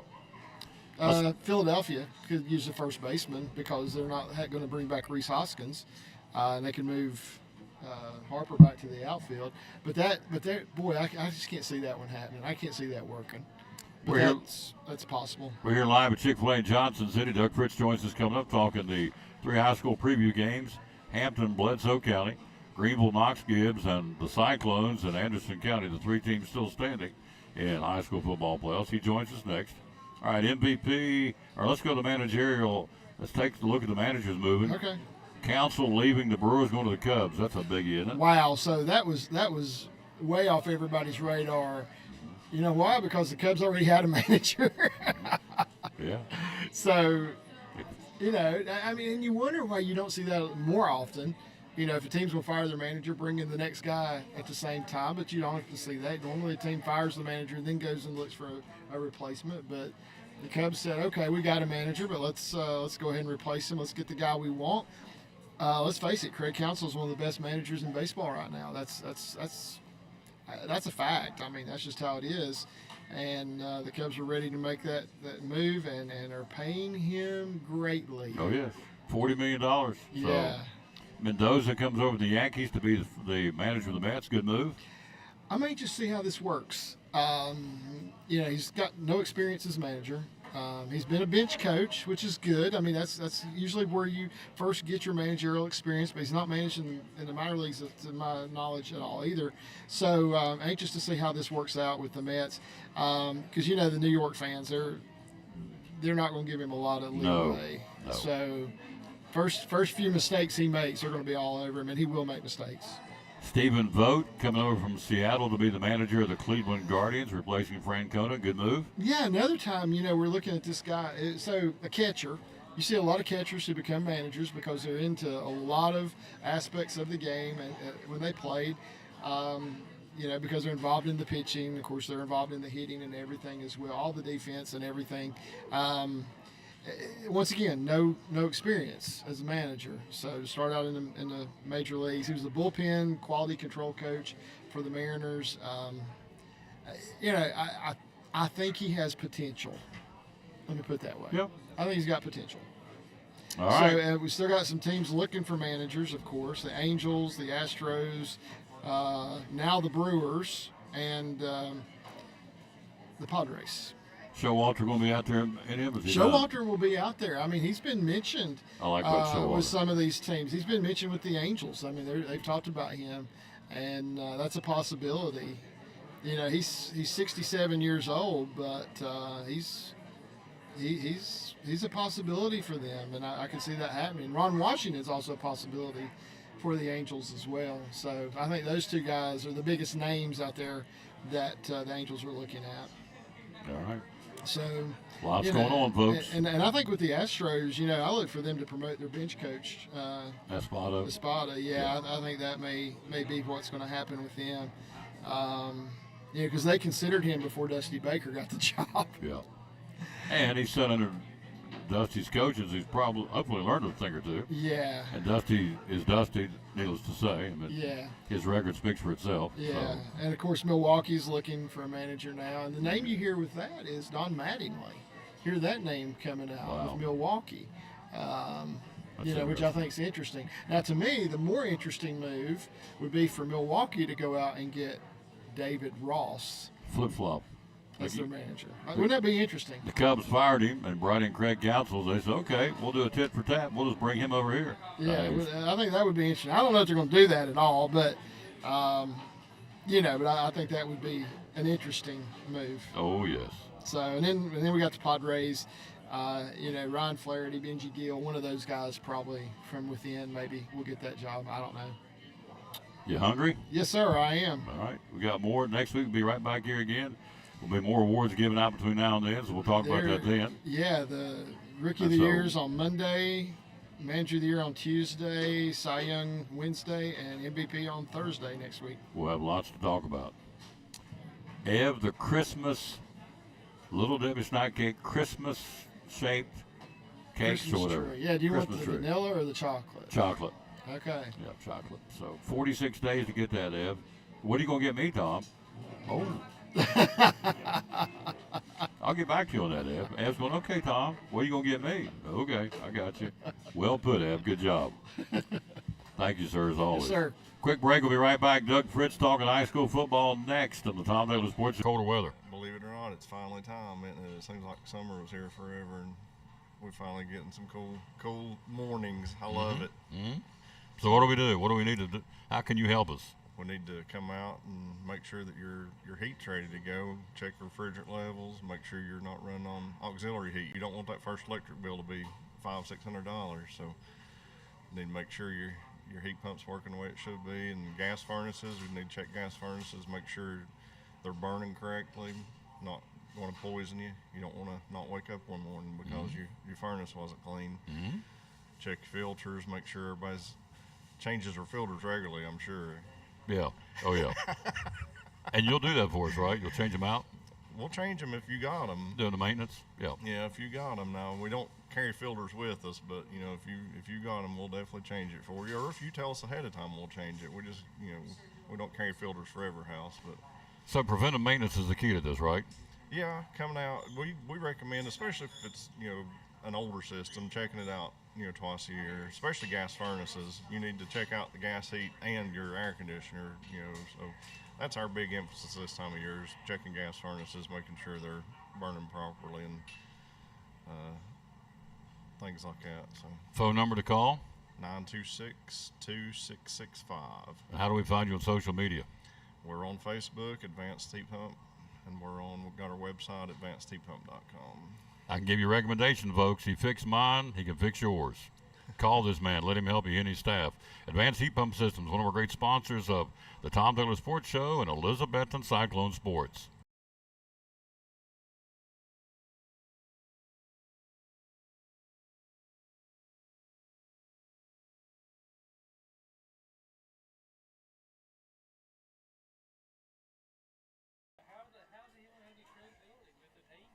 There you go. I'll let Mr. Fritz read about M.J. Morris, and he's kind of taken back like I was. We're old school, but anyway. Hello, sir. How are you? Doing good. How you doing? I'm doing good. Thank you for stopping by. He's a busy man. And so, is the weather not perfect outside? It was nice. Oh, It's is nice. nice. Of course, Friday night's supposed to be raining in the 50s. It is what it is. So, Sound good. hello, Rick Peters. Hello to Charlie Hutchins. Hello to Vonda Hill. Hello to Baker. Hello to Mary Beth Tolley up in Wisconsin. Doug Wolf in New Jersey. And Rick Peters in the Tri-Cities. Thank you all for watching the show. We are live here again. We're talking high school football. So we have 3 teams standing. I guess we'll get an M.J. Moore's here in a second. But we had all these teams last week. We only have 3 still standing. Is that disappointing to you that our local teams didn't do any better in the opening round of the playoffs? Well, I mean, Or not? can we say disappointing? I guess we can, because the thing that caught me off guard was not just that they lost. There were a lot of games where it was going to be tough for them to win. But it was just the fact that they just got blown out. I mean, not scoring at all, or scoring late in the game when it didn't matter so much. And Yeah. yeah, there was one great game in Unicoi. 48-43, wasn't it? Yeah, just back and forth down to the wire. Player stopped at the 10-yard line at the end of the game, and that was fantastic. But the rest of the losses were pretty much just, whippings. Yeah. And I didn't expect that. I mean, I knew that Region 2 and Class 6A was probably better than Region 1, but I didn't know that down the line, and it sure played out that way. So we have 3 teams standing. Let's break them down. We got 3 to preview. We'll start in 2A. The Hampton Bulldogs will entertain Bledsoe County Friday night at 7 o'clock at Hampton. And so what's the scouting report of Bledsoe County, and what can the Bulldogs do in this one? Can they win it? They can, but they're going to have to play well, and their defense is going to have to play well. Remember back in the day when Sullivan North had those wing tee teams come out and play Elizabeth? I remember one game was just a back-and-forth shootout back at the old Brown Childress Stadium at like 41-38 or something. But a well-run wing tee offense that's well-coached and has good athletes is tough to defend. And that's what Hampton's facing. I think Hampton's going to have to score some points, because I think Bledsoe's going to put up points. The fact that Polk County was ahead of Hampton at halftime last week, it all kind of mixes together, and it's going to be a tough game for Hampton. Hampton's got, of course, I've not had a chance to see him play, but just what I read, Dominic Burleson, this guy's a man among boys. He's a beast, isn't he? Yeah, he is, and got from the coach this morning 1,600 yards now, and he's a difference maker. They got several kids, Dylan Trivett and J.J. McEllier and some other guys on there that can make plays for them. This is a good football team, and they can score points, and they're going to need them. I'd say probably need to get in the 30s to be able to beat Bledsoe. It should be a Track meet. good old shootout up there at Hampton. So that's coming up Friday night. Of course, everybody plays at 7, and that'll be the first of our local teams. Our second one will showcase Greenville hosting Knox Gibbs. Gibbs going with a pretty good record. Is there a chance Gibbs could knock off Greenville in Greenville Friday night? I really don't think so, and here's my thinking, and this is just my logic, and it doesn't necessarily you don't have to look at it this way, but Gibbs was behind Northview Academy by I think like 18 points on Friday, and they came back and won the game, and I read a comment from Gibbs' coach, something to the effect, not directly quoting him, but something to the effect of, I told the kids this is something they'll remember for the rest of their lives. While that may be true, it's like if you're going to get that excited about beating Northview Academy in overtime by 1 point, and then you're going to play Greenville next week, and you've already told your kids this is the life remembering game. What are you going to have left for Greenville? Yep. So I don't give Gibbs much of a chance, and the fact that Greenville's very good. They're Yep. Greenville, and they killed Gibbs in the postseason before. And I know they haven't played them every year, but and Gibbs has got a good team, and they can score some points. But Greenville's going to win that football game, I do believe. Gibbs is 9-2, and Greenville's at 9-0. Again, back to the previous one, Bledsoe County is 9-2, and Hampton's 9-2. So that's your other local game. So it's Hampton, Bledsoe County, Friday night at Hampton. Greenville at Burley Stadium hosting Gibbs at 9-2. The Green Devils undefeated at 9-0. Then we'll make a little trip on Friday night down to Anderson County, take on the Mavericks, defending state champs from a year ago, 4A. Anderson County 7-4, on the way to get to the state championship and win it. They had to beat Elizabethton last year, so the Cyclones at 9-1, and Anderson County 7-4 Friday night in the second round of the TSSAA playoffs. Of course, as you know, all the winners move on. The losers are eliminated. What's your preview? What's your take on this football game?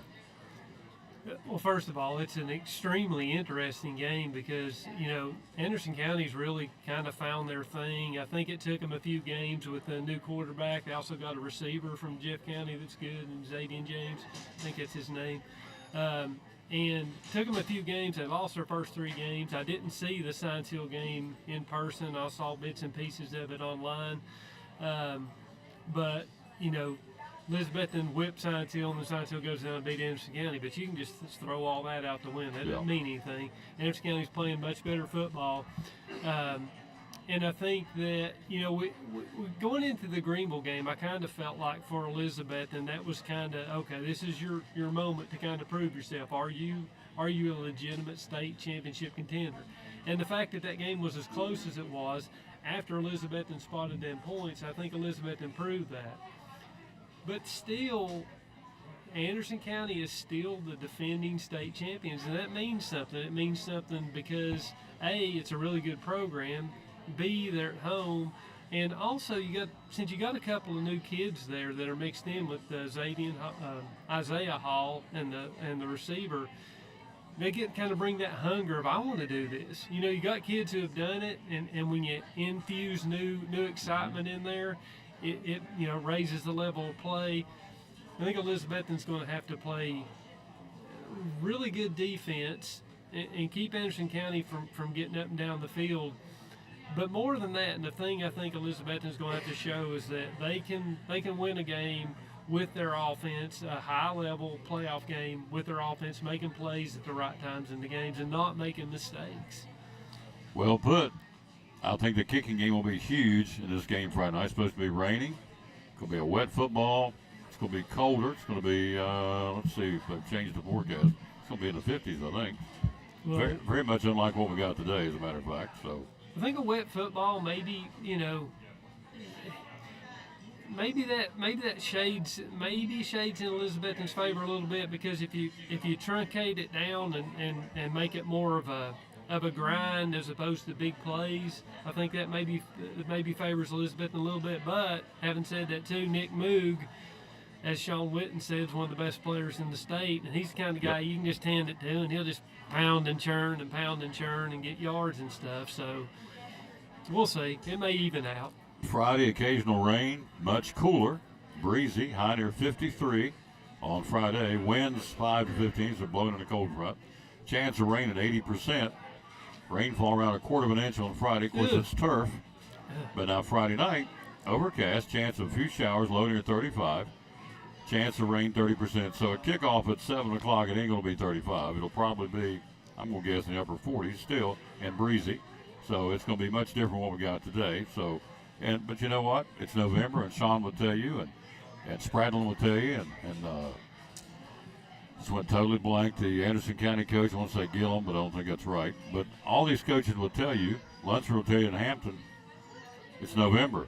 Get ready for any kind of possible weather scenario. Today it's 75. Friday it's raining and 53. You strap it on and go. It's going to be raining on both sides of the field. So here's the guy I think is going to have a big game. I've been waiting for him to have a big game, or bigger game.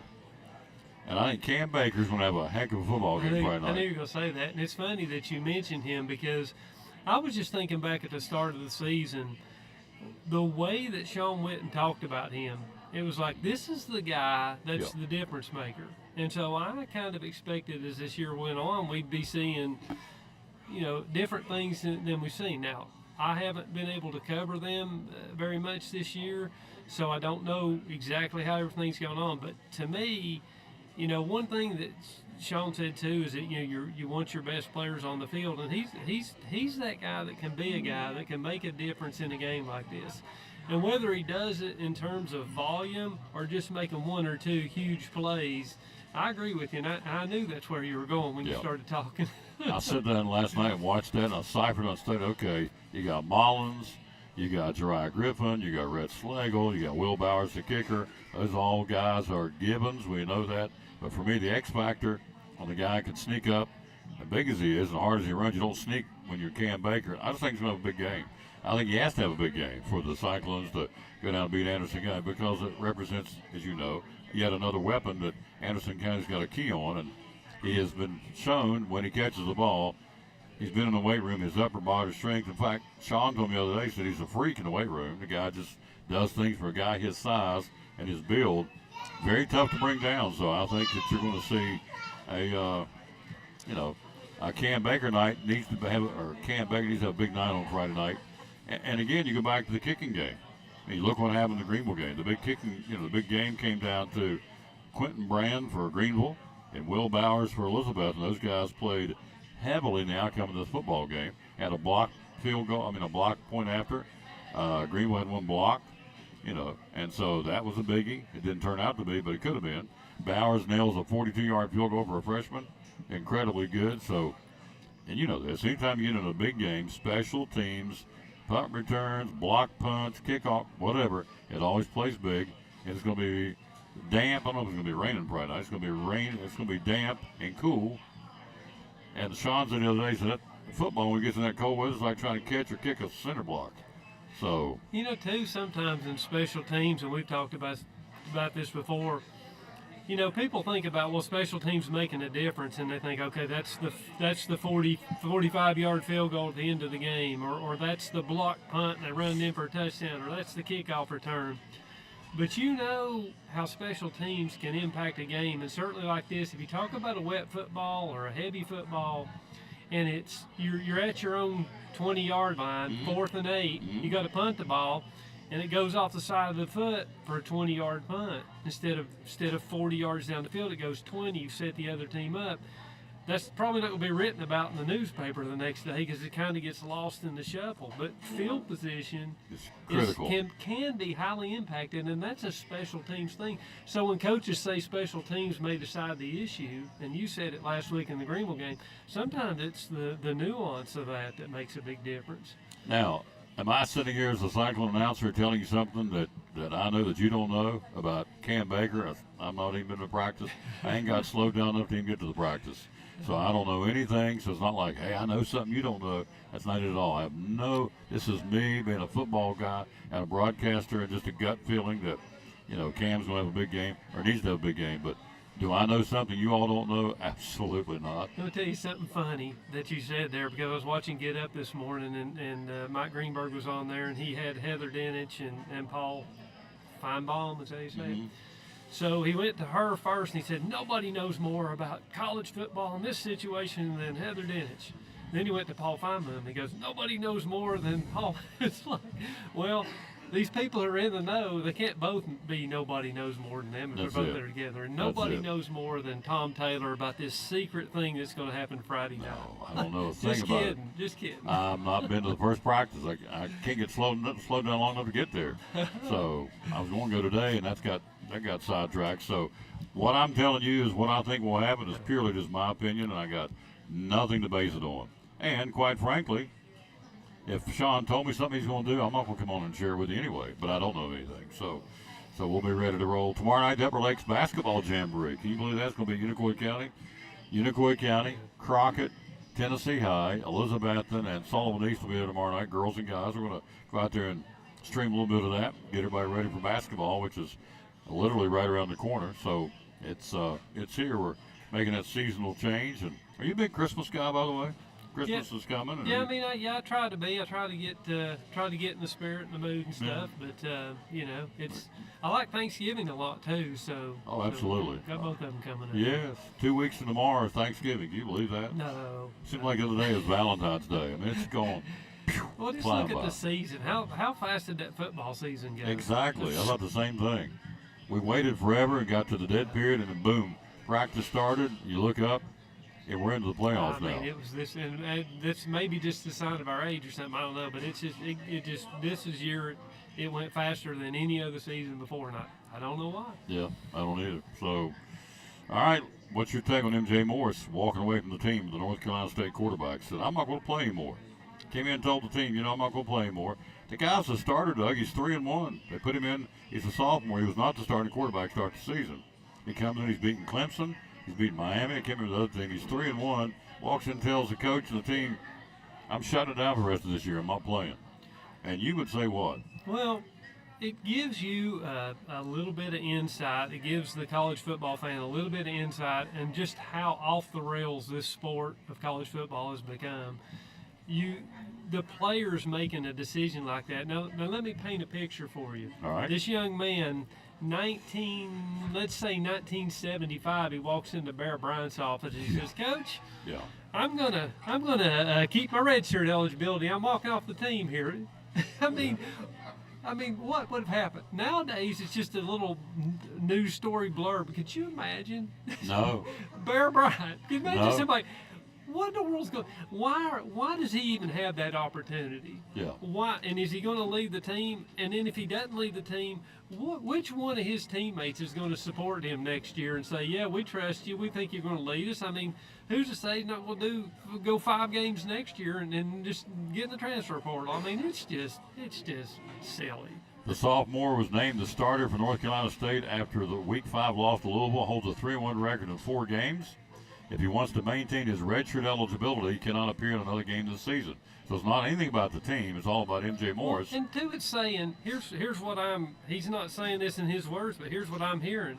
I'm too good to waste my redshirt eligibility on the rest of these games this season. There you go. I'm too good for that. I have to have a full season so I can be the starter the whole season. I don't know who'd want a guy in a leadership role like quarterback like that. I don't know any program that would really want. Now, somebody's going to do it because that's the way things are. Somebody will snap him up if he transfers. And reward him for being a quitter. If I was North Carolina State, you know what I'd say? And I don't know exactly how the rules work, where you can take kids' scholarships away, you can or whatever, but I'd say that's fine. You're no longer a part of this program. That's what I'd what say. I'd say. I'd I'd say say you just take leave your it. red shirt, your blue one, and get out the door. Leave your helmet at the door, sir. We're going to find. I may That's go crazy. 0-10, but I'll find somebody who wants to play. We don't need you that bad, sir. Hasta luego. That's what I would do. But that's Tom, and that may not be right. It's easy for me to say because I'm not a head coach, but you. And like you said, what kind of respect would this guy have in the locker room? I mean, he's let his team down, and the fan base, the season ticket holders, and they're all jacked up because they've won. They beat Clemson. They beat Miami. He's 3-1, as I said, since he became the starting quarterback. Well, and I don't know what their record is. I looked at the standings recently, ACC standings, and I think they're in a tie with Virginia Tech at 3-2 in the league. Yeah, there's a chance they can play for the ACC championship. That and they I don't think they're bowl eligible yet, are they? They have. Oh. I think they got 5 wins maybe. But it's like, what if? Yeah, it's like you said, that there's still stuff out there to win for this year. There's a I can't wrap my mind around. No, I it. get it. It's just a bizarre situation, and hopefully that young man will sit down soon and realize there's more to life than your own personal. If you're going to be a teammate, you got to be a team. So they are, at least they They're are 6-3. bowl eligible already. So Yeah. so at least they are bowl eligible and won't be taking that away from them. But like you said, at 3-1, they're probably not going to catch Louisville. But I mean, still, it's just that's a sad commentary on where we are in college football. Absolutely. And that's not the only thing. It's the whole transfer portal mindset of I'm going to play a year here and 2 years there or whatever. I mean, it's hard to be excited about a team used to be if you had a great freshman come into your program or a great freshman class, you'd say, wow, the next 3 years are going to be fun. Not anymore. Now, if you say that, it's like, well, the next 3 years, you're probably going to lose 2 or 3 of those guys, maybe all of them. Oh, no, I would say, we just get through this year with them before they transfer out or just quit or whatever. And it's bad, I think, isn't it Debo that's trying to do things, and I think he's the one that's still trying to recruit the high school kids and not do the transfer portal as much. And it's hard.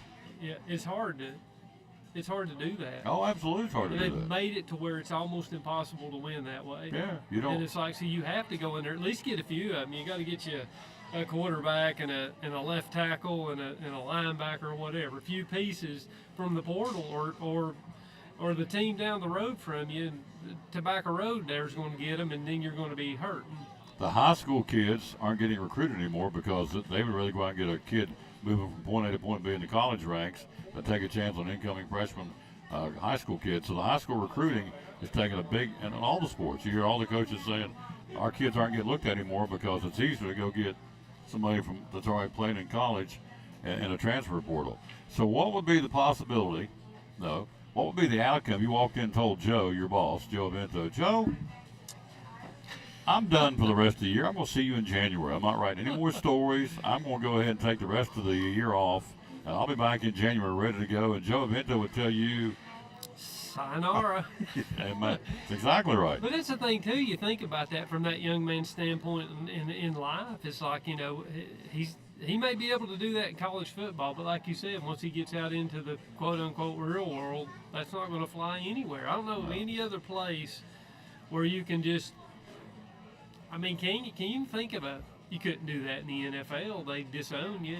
No. Well, is there any other place I don't besides think college so. sports where you can just say, okay, I'm done this year because it's going to benefit me more to have to keep my red shirt? And how can you play that many games and still keep your red shirt eligibility? Well, that's part of the problem. That's too. part of the It's problem, like, too. He Yeah. played what, 5? Did you say 5? I know he's 3 and 3-1. 1, but he's Played probably played 5 games, or he probably not just played the games he started. And they're 6-3, so they played 5 of the 9 games. And So- now they're almost through the season. This Yeah. kid can just say, okay, I'm gonna be a red shirt.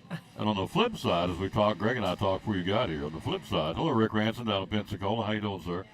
On the flip side, Marcus Simeon, Texas Ranger, played every game, 162 games in every game in postseason. And that's the kind of guy I want to hook my red wagon to. This guy's a gamer. Not a guy that's going to walk in the locker room and say, I ain't playing anymore to take care of me, protect me. Marcus Simeon played every game in the regular season and every postseason game. That tells me he's a champion because he wants to play. They're paying him to play, and he wants to get out there and play, and he did. That's Major League Baseball versus college football. But point is, your work ethic, no matter what sport you are and where you are, your work ethic has a lot to do with who you are as a person. And work ethic, you look at Simeon from what he is now to what he was in Oakland, and it's 2 different baseball players. And it's like work ethic, and now he's made himself into a upper echelon star baseball player. He wasn't that in Oakland. He's kind of that inconsistent guy that showed a lot of promise, but kept working, playing every day, and that team that's a special team too there, and Evan Carter fit right in there with that. But yeah, you're right. It's different. Baseball, football's different. Football's more physical sport, but I still can't wrap my mind around just walking away from your team like that. Nope. Or I guess he's not walking. I guess is he still going to practice and be part of the team? And it's like, hey, we got this guy over here who's, I don't know. How could you even welcome him back to practice? We had a similar situation in West Virginia growing up, and we went in, we shut the locker room door, and we took care of it. I'm telling you, we had a little, as they say, a little come to Jesus, a little law of the jungle. We shut that door, and the boys and the rest of the boys on the team said, no, it wasn't. He said, we're not going to, you ain't going to do this. And you know what? We got done with him. He didn't do it. He didn't do it anymore. It wasn't the same situation, but it was time for the boys to step up and take things in their own hands, and we did. So now, last thing, Michigan signal stealing. Something to it? You got Ohio State now, Rutgers and Purdue. They've come out. Michigan said they're accusing these other teams of stealing the signal. So it's, in fact, here it is right here. Let me get this real quick. I'm going to wretch it over here. Michigan has submitted evidence to the Big Ten alleging that Ohio State, Rutgers, and Purdue shared information about the Wolverines' signals ahead of the Big Ten championship game last year. So now you got other teams involved in this. So, as I said last week on the show, throw a rock in the pond. It's doing the ripple effect. Now they're pointing fingers at Ohio State, Rutgers, and Purdue. Is that to take the heat off Michigan? I don't know, but they're pointing at them. Now they're saying they were stealing signals too. So where's this going to go on this now? This is a brand new wrinkle in college sports. It's a black eye for Michigan. It's a black eye for Jim Harbaugh. But I think at some point, it's not like they lack for money. So fix the issue. Fix the issue and put the headsets so that the quarterback can communicate with the coach and the coach can tell him plays and you don't need signals in. Fix that issue, take it away. It's just kind of, there's ways to, if you're smart and you think the other team has your signals, let me not even say that. You should think the other team has your signals. Yeah. You should go into the game thinking they've got my signals. I'm going to have to do something different. I'm gonna have a signal that I give you that's a run left, whatever the play is, running left. But I'm going to give you that signal the first time in the game, but we're going to play action and throwing a bomb. Then they're going to question the rest of the game. Well, I had that signal. That wasn't run left. That was play action bomb. You can take care of those things, and I guarantee you there's coaches smart enough in college football to do that, but they got to get this antiquated sign stuff out of the game anyway. They have the technology. The NFL does it. Can't be that expensive. These colleges are making as much money as the NFL teams are just about. So, Yep. So just take care of the issue, get out of the game, And I'm not glossing over if Michigan broke the rules, and I don't know all the ins and outs of it, but if Michigan broke the rules and Jim Harbaugh knew about it or should have known about it, he's going to pay the price. There's a lot of talk, but he's definitely going to get suspended, maybe right away, maybe 2, 3, 4, maybe indefinitely games. But I just don't, I think Michigan as a team should be allowed to move on. The penalty should go against the coach. This whole thing of taking them out of the college football playoffs, I don't agree with that. I don't either. It's not the kid's fault. No. But I will say this. I won't tell you who it was, but back in my career when I was calling college play-by-play, I won't tell you who I was doing it for at that point because I've done it for a number of teams, nor will I tell you the other team that was involved, but they got caught red-handed. The headsets up in the press box. They were listening? Absolutely. They got caught. They got caught. And so they figured out, I'm not sure who it was, I do, but I can't remember the particulars, it's been a long time ago, but they found out that they were putting in, when you were talking right there, you would say, okay, we're going to run Doug Fritz to the left on the 3 count. We're going to go between left tackle and left guard, and it's called Chick-fil-A 2, on 2. All right, the guy's going, they're going to do Chick-fil-A, they're going to run between left guard and left tackle. Fritz going to run the ball. And they were listening. They got caught red-handed. They tapped into the audio system, I guess, for lack of a better term, the headsets, and they heard everything they were talking about. And we knew that. No, but you missed something important there. See, they handed off to Doug Fritz. I'm like John Riggins, and I still got 4 yards. Oh, 4 yards in a cloud of dust. You can't stop this guy with the ball. He'll run over you like he'll mail sack you. He's a bad dude. So, anyway, Yeah. You hungry? I'm hungry. All right. Always appreciate you coming, sir. All right, thank you. So you picked Greenville, you picked Hampton, and who'd you pick? I Cyclone? didn't pick Elizabeth and Anderson County, but I'm going to pick Elizabeth, and I really still think this team has a chance to be special. And in no way am I trying to sell Anderson County short. I think Anderson County can win this game. It's just I think Elizabethton will. We'll see what happens. Last time the Cyclones had to go through Anderson County, go through Greenville, and they did, was 2021, wound up playing Tullahoma in the state championship. So it's a compliment to Greenville and Anderson County, Elizabethton, in that these 3 teams are the best 3 teams at this point, until proven otherwise, in the state of Tennessee. Now, Upperman may argue that point, and Pearl Con may argue that point, and they can, but they don't have state championships like these 3 schools do. So everything in 4A football goes through these 3 schools, Greenville, Elizabethton, and Anderson County, or has to this point. And so it's going to be the same this year, too. You're going to have to beat Greenville and Elizabethton and Anderson County because we're all 3 still in the playoffs. So to get to the big dance on that first Saturday in December, you're going to go through Anderson County, you have to go through Elizabeth, you have to go through Greenville teams to win it. So that's a compliment to those 3 programs. Get you some lunch, sir. Thank you, sir. Yep, and I'll talk to you next week. We'll take a quick break. We'll be right back. We'll wrap it up. Appreciate these guys so much, both of these youngins. That'd be Mr. Salyer and, of course, Mr. Fritz coming to being part of the show. Thank you, thank you, thank you. Here's where you can get your smoked turkey and smoked ham for Thanksgiving from right here at Phil's Dream Pit. Smoked hams and smoked turkeys, got them, ready to go. 349-6437 is the number to call to order them. Tell us about them, would you please? Yeah, so our smoked hams, they're $9.50 a pound. They come from about 8 to 12 pound range. We make our own brine in-house, and we brine them in them, and then we smoke them just long enough to make them nice and juicy on the inside, and then a beautiful brown outside. Absolutely. Hams are $9.50 a pound. The turkeys are $13.99 a pound. The cutoff to order those is coming up on November the 18th. The pickup will be on Tuesday the 21st or Thanksgiving Eve on Wednesday the 22nd. We sell a bunch of hams and turkeys, don't we? Yes, sir. Yeah. And the phone number to call right now is 349-6437. So which one's your favorite, hams or turkeys? I like the hams. I'm not a big turkey person. Like the hams? Yeah. Yep. We sell a bunch of hams and turkeys here, folks. If you've never had one, you need to come get you a ham or a turkey, again, from Phil's Dream Pit for the holidays. And first one up, of course, would be for Thanksgiving. So tell us again the pricing, would you please? Yeah, so the hams are $19.50 a pound. They come in an 8 to 12 pound range, and the turkeys are $13.99 a pound, but they're a little smaller. Yep. Hams, $9.50 a pound. Turkeys, $13.99 a pound. Phone number to call is 349-6437. Again, the pickup, you have until Saturday the 18th to order them. You pick them up on Tuesday the 21st or Wednesday the 22nd, whichever best suits your schedule. Again, you can't go wrong, folks, with a holiday ham or a holiday turkey from Phil's Dream Pit.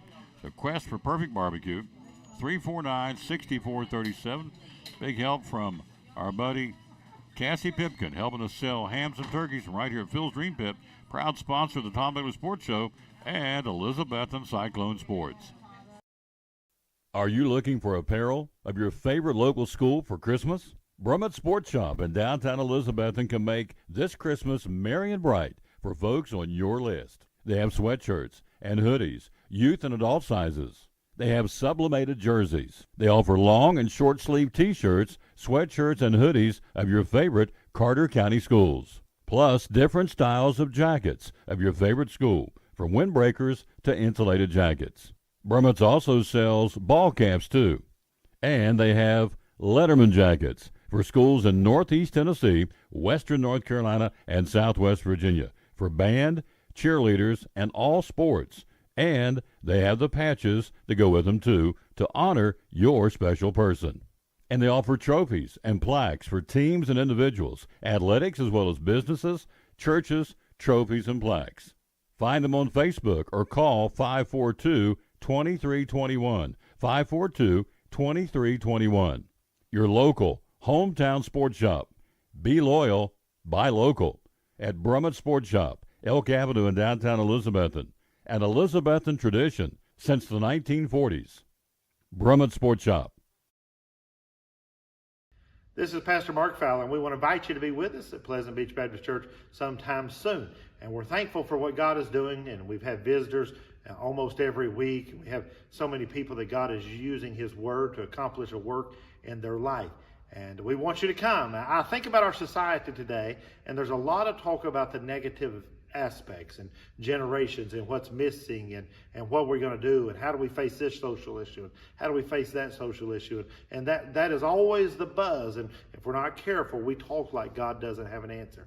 2 Timothy chapter 3 we looked at the other night together in our church, and it reminds us that yes, in the last days there's going to be some difficult things come, dangerous times, but the antidote is always God's Word.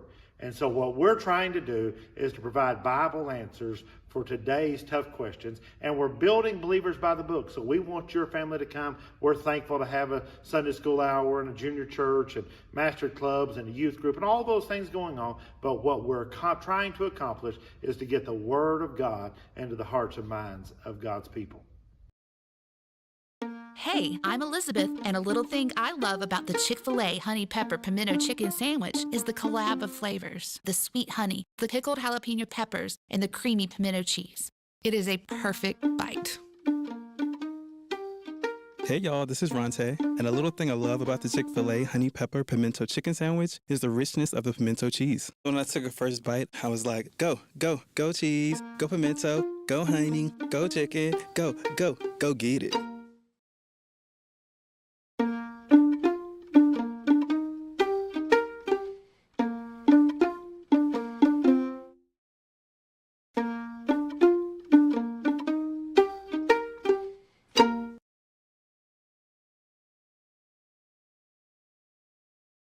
Back on the Tom Taylor Sports Show. Thanks for being with us. We want to say thanks to our guest, Greg Salyer, with the Major League Baseball update. And, of course, Doug Pritch just now, the Johnson City Press, Kingsport Times News, talking high school football. Back with you tomorrow. If you don't have a church home, we'd love to invite you to come worship with us at Pleasant Beach Baptist Church on Watauga Road in Elizabethton. So if you're so inclined and don't have a church home, we're not interested in robbing you from someplace else, but we are interested if you don't have one to come and visit with us. We have Master Club with the young people tonight, and then we'll come right back. And, of course, we have a prayer meeting in the sanctuary, and, of course, in the Bobby Stout what's it called?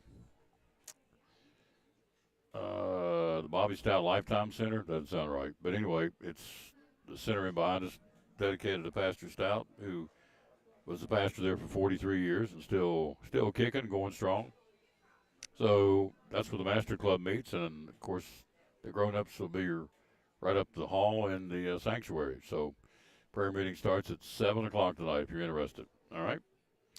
We are out of time. We sincerely thank you for your time. We'll rejoin you tomorrow. And also thanks to Mel Montgomery. Mel was here, too, from the Salvation Army of Johnson City. And so thank you for her. And, again, registertherings.com, please, to sign up to ring the bells to make a difference in Washington, Carter, Unicoi, and Greene counties.